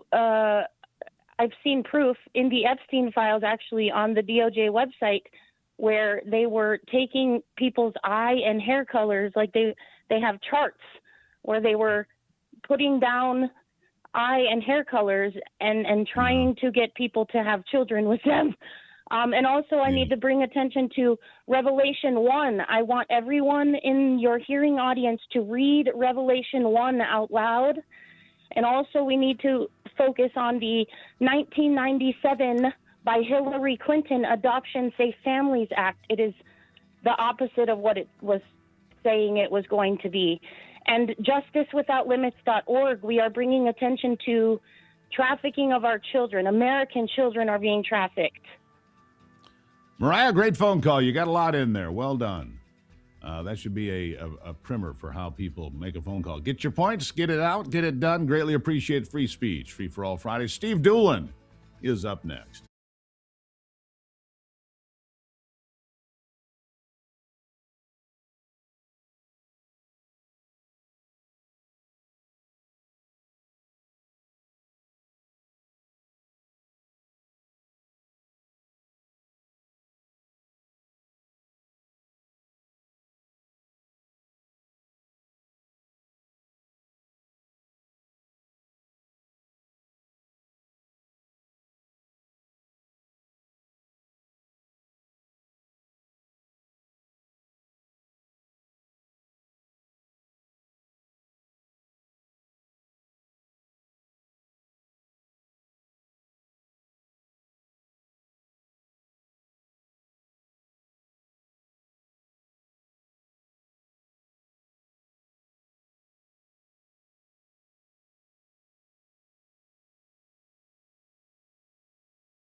All righty. Fresh off his appearance on 27 flock cameras just this morning, we have the most talented, best-looking, most talented lawyer in the history of lawyers joining us. It is Steve Doolin, everybody. Doolin, welcome back to the program. Thanks, Gruber. Glad to be here with the most talented was your hair broadcaster. done nice for the flock cameras? Yeah, I just want to yeah. Look, so here I am, and I ask this question every day. Why do we need 6,000 data centers? Why do we need one that covers 67 square miles in Utah? 67 square miles. And look, to me, it's to watch everything you do and everything I do and correlate all the information, and there's your social credit score. And one of the things being done here that I want to ask you about are these Glock laws, if you will, and gun registries. And look, I'm not foolish enough to believe that they don't have some information on every person that's ever bought a gun. I don't believe that really goes away. I believe that once you're in a computer, it's there for eternity. Am I just jaded? Am I wrong? No, you're not wrong. In fact, we've got a federal statute that prohibits establishing a national gun registry. But FBI and ATF are certainly violating that statute. Every time they get caught, they claim it's by accident. But what they did just a few years ago is mandated a changeover from paper forms called the 4473, which is the form that you have to fill out when you go to a federally licensed gun dealer. That form has been around since 1968, but it keeps getting updated and modified and longer, frankly, more questions. And that got switched over to an electronic system. And apparently somebody in the IT department forgot that they're supposed to purge that database every 24 hours. So they've got millions and millions of electronic records, not to mention the fact that when a licensed dealer passes away, if it's a small business and the owner dies, or the place goes out of business through bankruptcy or whatever, those paper records get shipped back to a central registry on a so-called voluntary basis. But a lot of times the folks involved don't realize it's voluntary at that point. And now it's mandated, by the way, and they're stored away. And we know how easy it is to scan things into computers now. So there's already an extensive, not complete, but extensive database of original purchasers of firearms, at least at the federal level.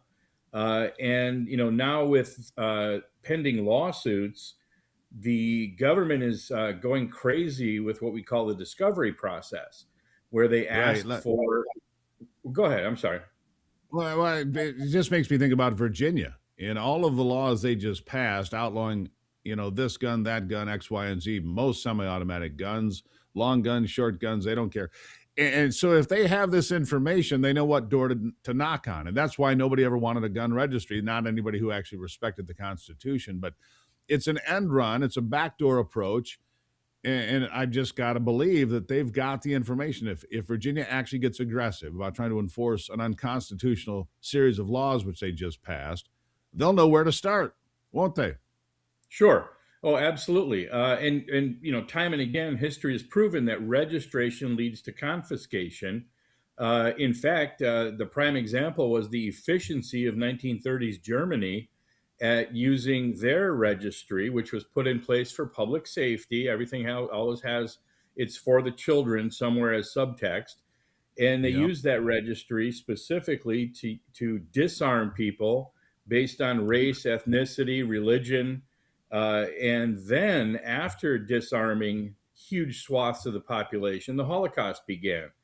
And there's actually a chart rather, called the Genocide Chart online, easily found by anybody, that was originally created by a group called Jews for the Preservation of Firearms Ownership. And it shows that every major genocide of the 20th century, which, by the way, resulted in the deaths of well over 100 million people killed by their own governments. The 20th century, the government was the worst disease, worse than war, because of so many people killed by their own governments. Cambodia, you can go down the list. And registration led to confiscation, preceded genocide. every single time without fail through the entire 100-year period of the 20th century. China, sure. Russia, Cuba, Cambodia, as you mentioned, one after another. Just mark them off. Germany, one after another. What can we do about it? Well, what we can do about it is remind everybody, and this keeps coming as our theme every time you and I speak about the Constitution and the fact that their Bill of Rights is there for a reason. And I'm not just talking about the Second Amendment right now. We're talking about the Fourth and Fifth Amendment also. Your basic right to privacy, to be secure in your papers and effects is one of the clauses in the Constitution. And effects means your guns. Your papers means all your documents. Your home, your person, all this stuff is supposed to be protected from government intrusion.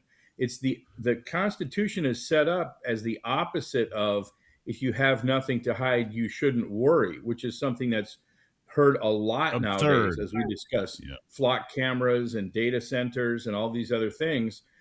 You're not going to need somebody kicking in your door when they can use your Wi-Fi router to look inside your house. Boy, is that comforting.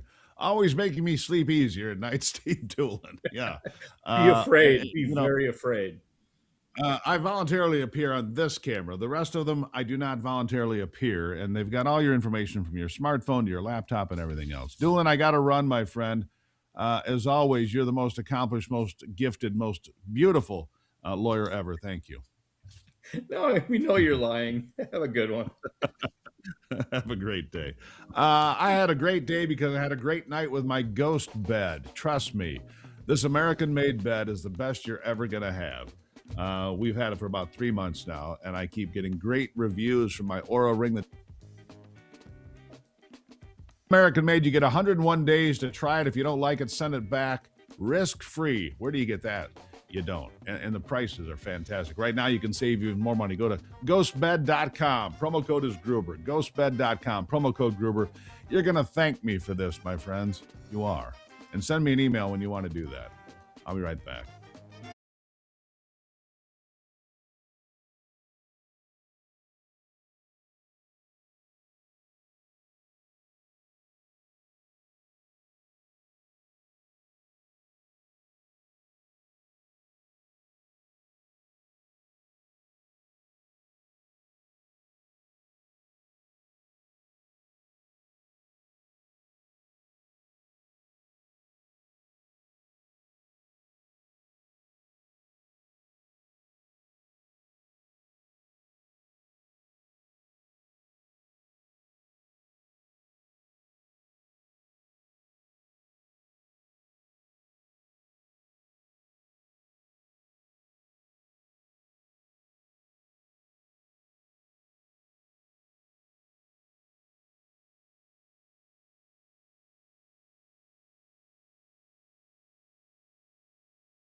All right, let's stay with the phone calls on this Free Speech Free for All Friday. Charlie is in Florida, but it's nice there today. Charlie, good morning.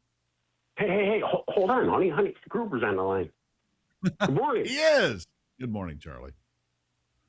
Yeah, good morning, Steve. Hey, I got a couple of things. I have issues with, like, the press corps. And then, I mean, I love your show and everything. Nothing's better when I look up and I see that you guys had, like, Brian Glenn or you in the room there. I was wondering if it would be possible for someone in Washington to put up like a wall of shame for these reporters. Turn a camera around. Let's get them on film and show, like, I mean, they could do a listing real quick of all their fake stories, number of Pinocchios they've received. Can we shame them like that? I love that, Charlie. The wall of shame for fake reporting. Wouldn't that be something? But the wall, you need an awfully big wall. It might be bigger than the ballroom that they're building at the White House, Charlie. That'd be the problem. You need a lot of room, wouldn't you? He's gone. Oh, he's gone. That's all right, Charlie. God bless America. Thank you for being here. Let's get to Stephen in North Carolina. Stephen, how are you today? All right, Steve. I got a real fast question. Listen, it's not even a question. I had a friend of mine who bought his son a brand new 10-speed bicycle. His friend slept by my house. It was stolen. He called somebody in the FBI who did a satellite dish, who tracked the bike down. The guy seen the guy come to my house. He gave him my address and around what time it was stolen. Took the 10-speed bicycle, put it in his truck, and took it over 2 towns later. Got his bike back. Why ain't they doing that for sex trafficking? Or that lady that they just kidnapped in Arizona? Yeah. They can find the bike that quick, and they can't find people. Yeah, that's an interesting point you make. It was a $500 bike. You can't. People ain't that important. And another thing, I went to a doctor one time, and she told me that she had a friend that was a psychiatrist. Was they supposed to do a one-on-one meeting to speaking to the person? They would do a group chat and charge for 1 hour for 22 people and get $2,200. It was $100 an hour. They do a group chat, I'm in the wrong and they business. charge for Oh, yeah, no doubt about it. Stephen, I got to jump. I try to be a therapist for America here every day. I do my best. If I charge $100, heck, I'll just charge $1 to everybody. It'd be a better deal, and we wouldn't have to do as much as we do here. Anyhow, thank you for the call. I'll be right back.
We had some callers on this topic this morning on Free Speech, Free for All Friday.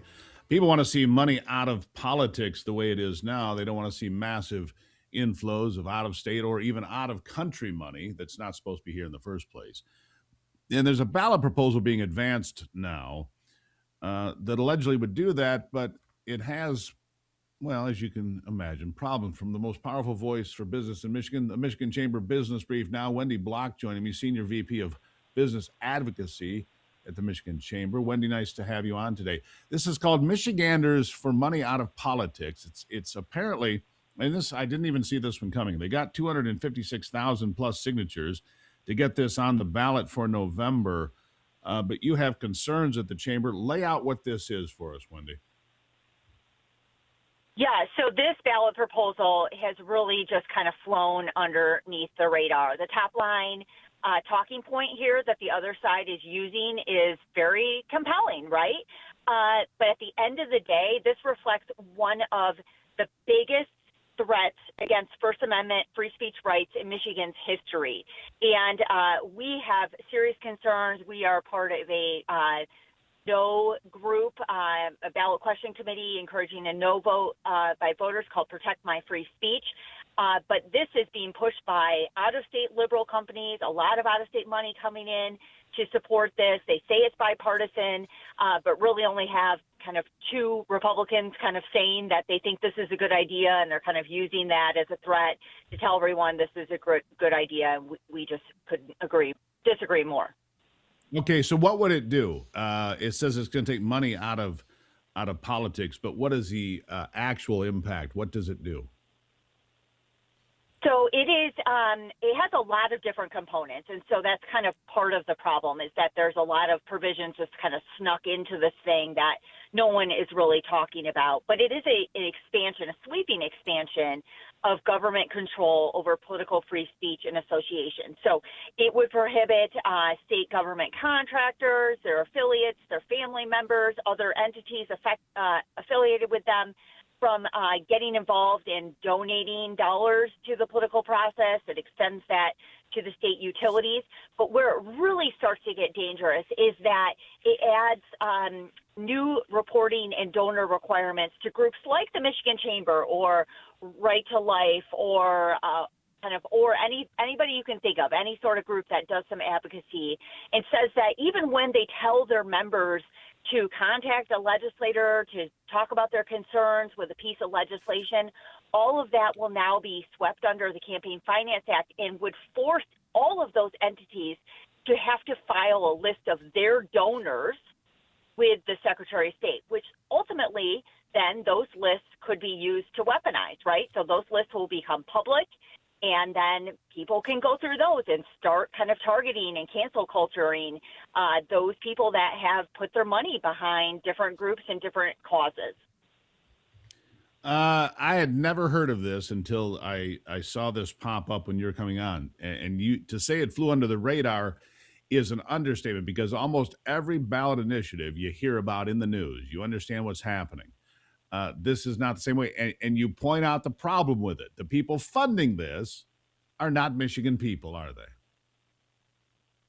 They certainly aren't. So most of their money has come from an out-of-state foundation called the Tides Foundation, a dark money group, and most of their money comes from the West Coast. This is another example where kind of out-of-state interests are looking to buy issues for Michigan's ballot. This is really just a walking example of hypocrisy. The group that says they want to eliminate dark money in politics is really the same group that has accepted significant out-of-state dark money and is really trying to cover for national progressive organizations and prominent advocates like Jane Fonda.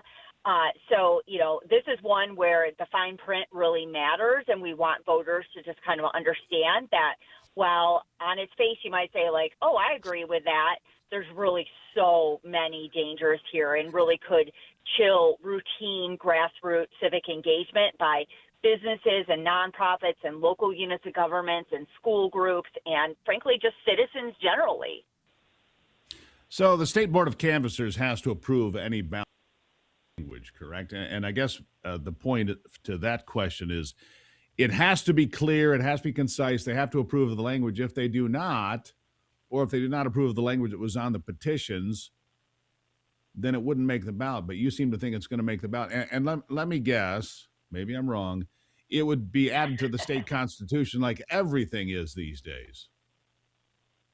This is actually actually a statutory initiative, so that's good. But what happens when the citizens adopt a statutory initiative is it takes a super majority of the legislature to ever change it moving forward. So it won't be locked in the Constitution, but it will essentially Might be as well locked be. into statute. The voters say yes, exactly. Yeah, might as well And to the point about the Bureau of State Elections, yes, they have this responsibility to make sure that the description that are on the ballot is accurate and fairly represents the language in the ballot initiative.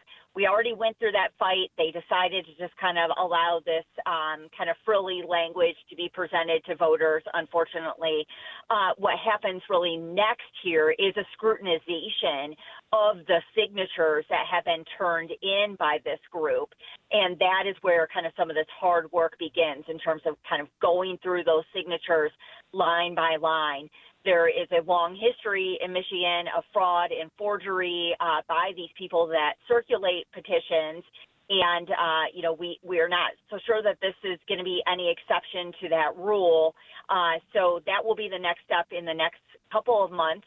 The issue has not yet qualified for the ballot. They did turn in signatures, but the next step really is that signature scrutiny, and that will be happening probably between now and the end of June. Yeah, and you're right. Look, a lot of folks don't pay a lot of attention until it gets to election day or just moments before. And it sounds great, Michiganders for money out of politics. Sounds nice because people think that too much dark money comes in. And here's the Tide Foundation, like you said, bringing in dark money to play the game of getting rid of dark money. So I think the important thing to remember here is people don't like the Citizens United case. But the Citizens Correct. United case is a federal case. Michigan cannot really do anything to change that at the state level. So, the things that they're selling here, they really can't do entirely. And that's just really important to remember. Yeah. 562,000 signatures turned in. They only need 256, so probably going to make it. Wendy, keep us on speed dial so we can have this up to date for our listeners as it plays out. Thank you for being here today. Thanks for having me. Really appreciate it. All right, so there you have that. What do you think? I'd never even heard of this. It's just popped right up on my radar, and now it's on yours. If you deal with knee pain, joint pain, stiffness, especially when you're driving or sitting for long periods of time, listen to this. You can't take a medical treatment bed with you, but you can keep the QE red light therapy wand right with you wherever you go. This handheld device uses red and infrared light combined with proprietary quantum energy technology to target pain right where it hurts. No pills, no appointments, just simple targeted relief you can use anytime. I love how portable it is. I do. All you have to do is go to QEstrong.com. QEstrong.com. Use the promo code Gruber. You'll get the wand for under $100. I mean, that's just remarkable. QEstrong.com, promo code Gruber. Get the magic wand for under $100. And when we come back, Ivy will be here. You don't want to miss that after the break.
All right, let's jump right back into it. The beautiful, the talented, the one, the only, the Ivy is here with me again. Ivy, good morning again.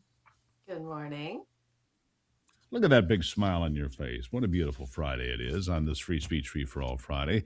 Powered by Patriot Mobile, of course, you know that. 877-310-9966. We have one call we're going to grab, Ivy, if it's okay with you. It's Jesse in Flint, Michigan. Jesse, good morning.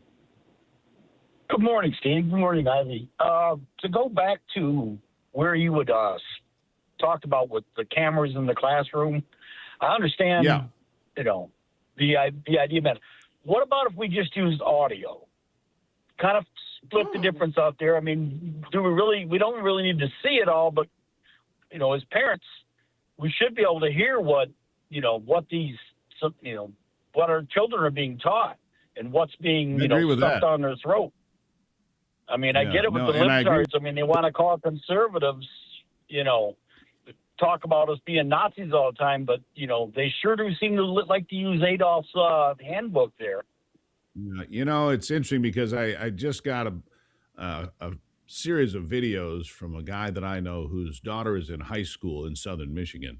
And the teacher in the history class is in there almost daily, railing on Donald Trump about how awful he is. And he's, like Germany 1930s. And, if Iran wants to have a nuclear weapon, who are we to say otherwise? And so on and so forth. And maybe you're right, Jesse. Maybe audio is what we need, because that's basically all I've gotten from the classrooms. The video is she's just rolling audio on her cell phone, under the radar so that we can hear what's actually happening. And I agree with you. We need to know what's being taught in these classrooms. And earlier we heard the woman tell us about how they're updating curriculum on electronic devices to say World War II was just a small skirmish until America got involved and created World War II. How inaccurate could you possibly be, right? Yep. I mean, try to look something up nowadays.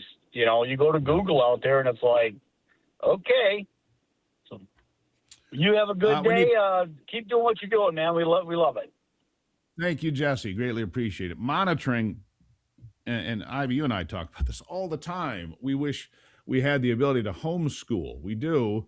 But we don't have an option where we are. There's no private school that's close and accessible. We don't have one that we think, okay, this will work.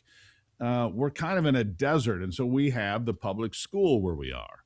And I think it's safe to say we are not thrilled. I think that's safe to say. You say? Yeah, no, I completely agree. We're not thrilled. But the reality is, Steve, do you actually think if we had audio recordings of these teachers in classrooms, would they actually have any sort of disciplinary action for what they're teaching? It's complete, ridiculous, not true, false opinion history. only. Well, Howard Zinn, who I talk about a lot, began pushing false narratives about America with his People's History of the United States, which is it's a book that he wrote in less than 4 months, a complete history book that's now been adopted over time into the curriculum, saying all these terrible things about America. They're inaccurate, accusing America of genocide and all these things that never actually occurred, accusing America of, all these terrible things and beating her down. And that's what we are giving to these children. It's outrageous. Right. And Howard Zinn is a criminal.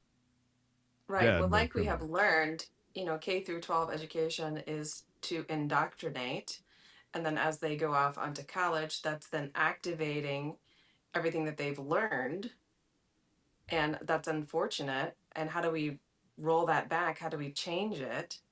And again, I ask you the question, if we did have recordings of these teachers just would it make any difference? Completely teaching false, history or whatever it is. I think the point you're making is, you're making the point of, would it make any difference? Would they teach it anyway? Would there be any accountability? Anthony says he's got something. All right, Anthony, what you got? Well, so I worry about the surveillance thing. Like if we were to put cameras in the classrooms, I'd support it maybe for like the teachers or whatever to keep an eye on them more so than the students. But what I do think about is when you look at like the company who takes all of the school photos and which is Life Touch, which is owned. Oh, Its yeah. parent company is largely owned by BlackRock and Vanguard, and so I can't help but at least have some concerns about who would I be agree in with that. charge of the surveillance stuff and what would be going on in the back end with that type Right.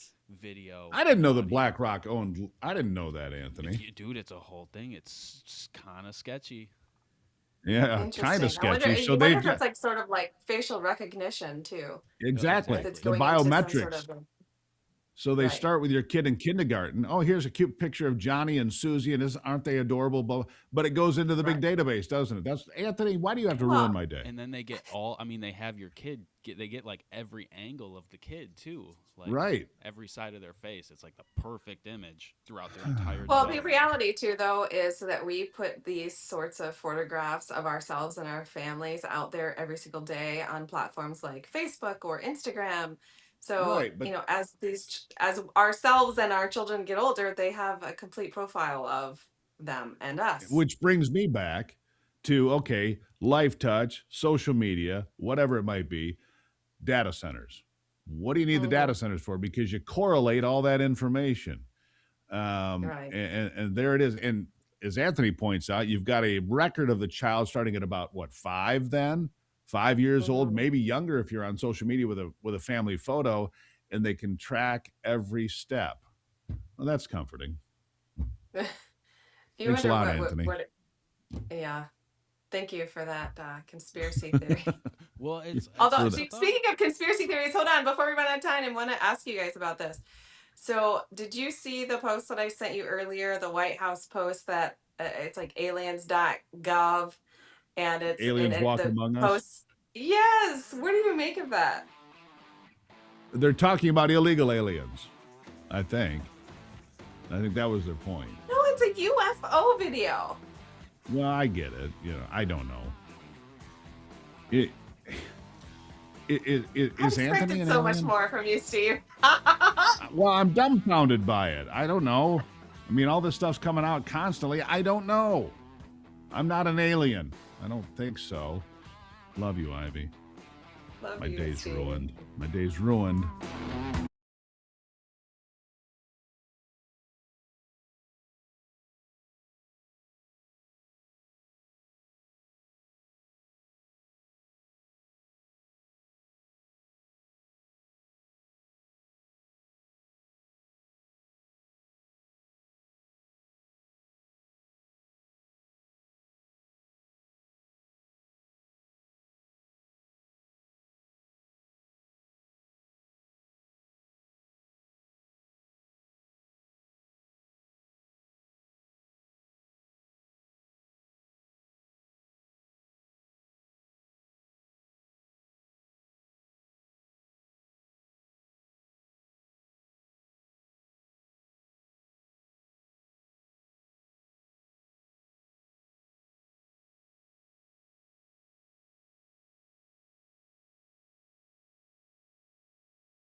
AI does have its advantages because you can learn a lot. And Anthony's been digging for the last several minutes to find out more. What'd you find? Well, so as far as, Life Touch, the company that takes pretty much all of the photos in the country of the kids through the years at school, they're owned by a private equity company called Apollo Global Management, which its major shareholders are BlackRock, Vanguard, and Capital Research. So they can share this information across all these major platforms that do not. I think it's safe to say, Anthony, they don't have our best interest in mind. I think that's safe. I think it's also safe to say that these photos are not purely just photos for parents. No, and they're not. They're not secure. To it. I mean, you heard me say this earlier, and I believe this for years. Once you're in the computer, I don't care what it is. You get a parking ticket. Once you're in a computer, you're there forever. The chance of disappearing from the computer is nil, especially in this day and age, because they got backups to the backup, right? Interesting. Yeah, I think Anthony's right. I think that these pictures are not for the parents. They're for the globalists, apparently. I don't mean to sound the hysteria alarm, but good Lord. That is deeply concerning. And as you can map the child from the time they're 5 years old up to the time they get your picture at the DMV, for your driver's license or a passport. And of course, with all these flock cameras that are everywhere, Doolin's a big star on flock cameras, but so aren't we all. Your picture's being taken how many times a day, and you have no idea. In your neighborhood, Anthony, you've probably got cameras somewhere. You've got Ring doorbell cameras and flock cameras and traffic cameras. You've got your phone, your television. It's just... That's it. I'm moving to a cabin in Montana. The show's over. I'm done. I'm out. You're lying. It's over. Maybe. Fight the good fight and keep the faith. God bless America. I'm Steve Gruber, and you can find me on the flock camera anytime you want. But remember, Anthony, only you can save America. Me? You.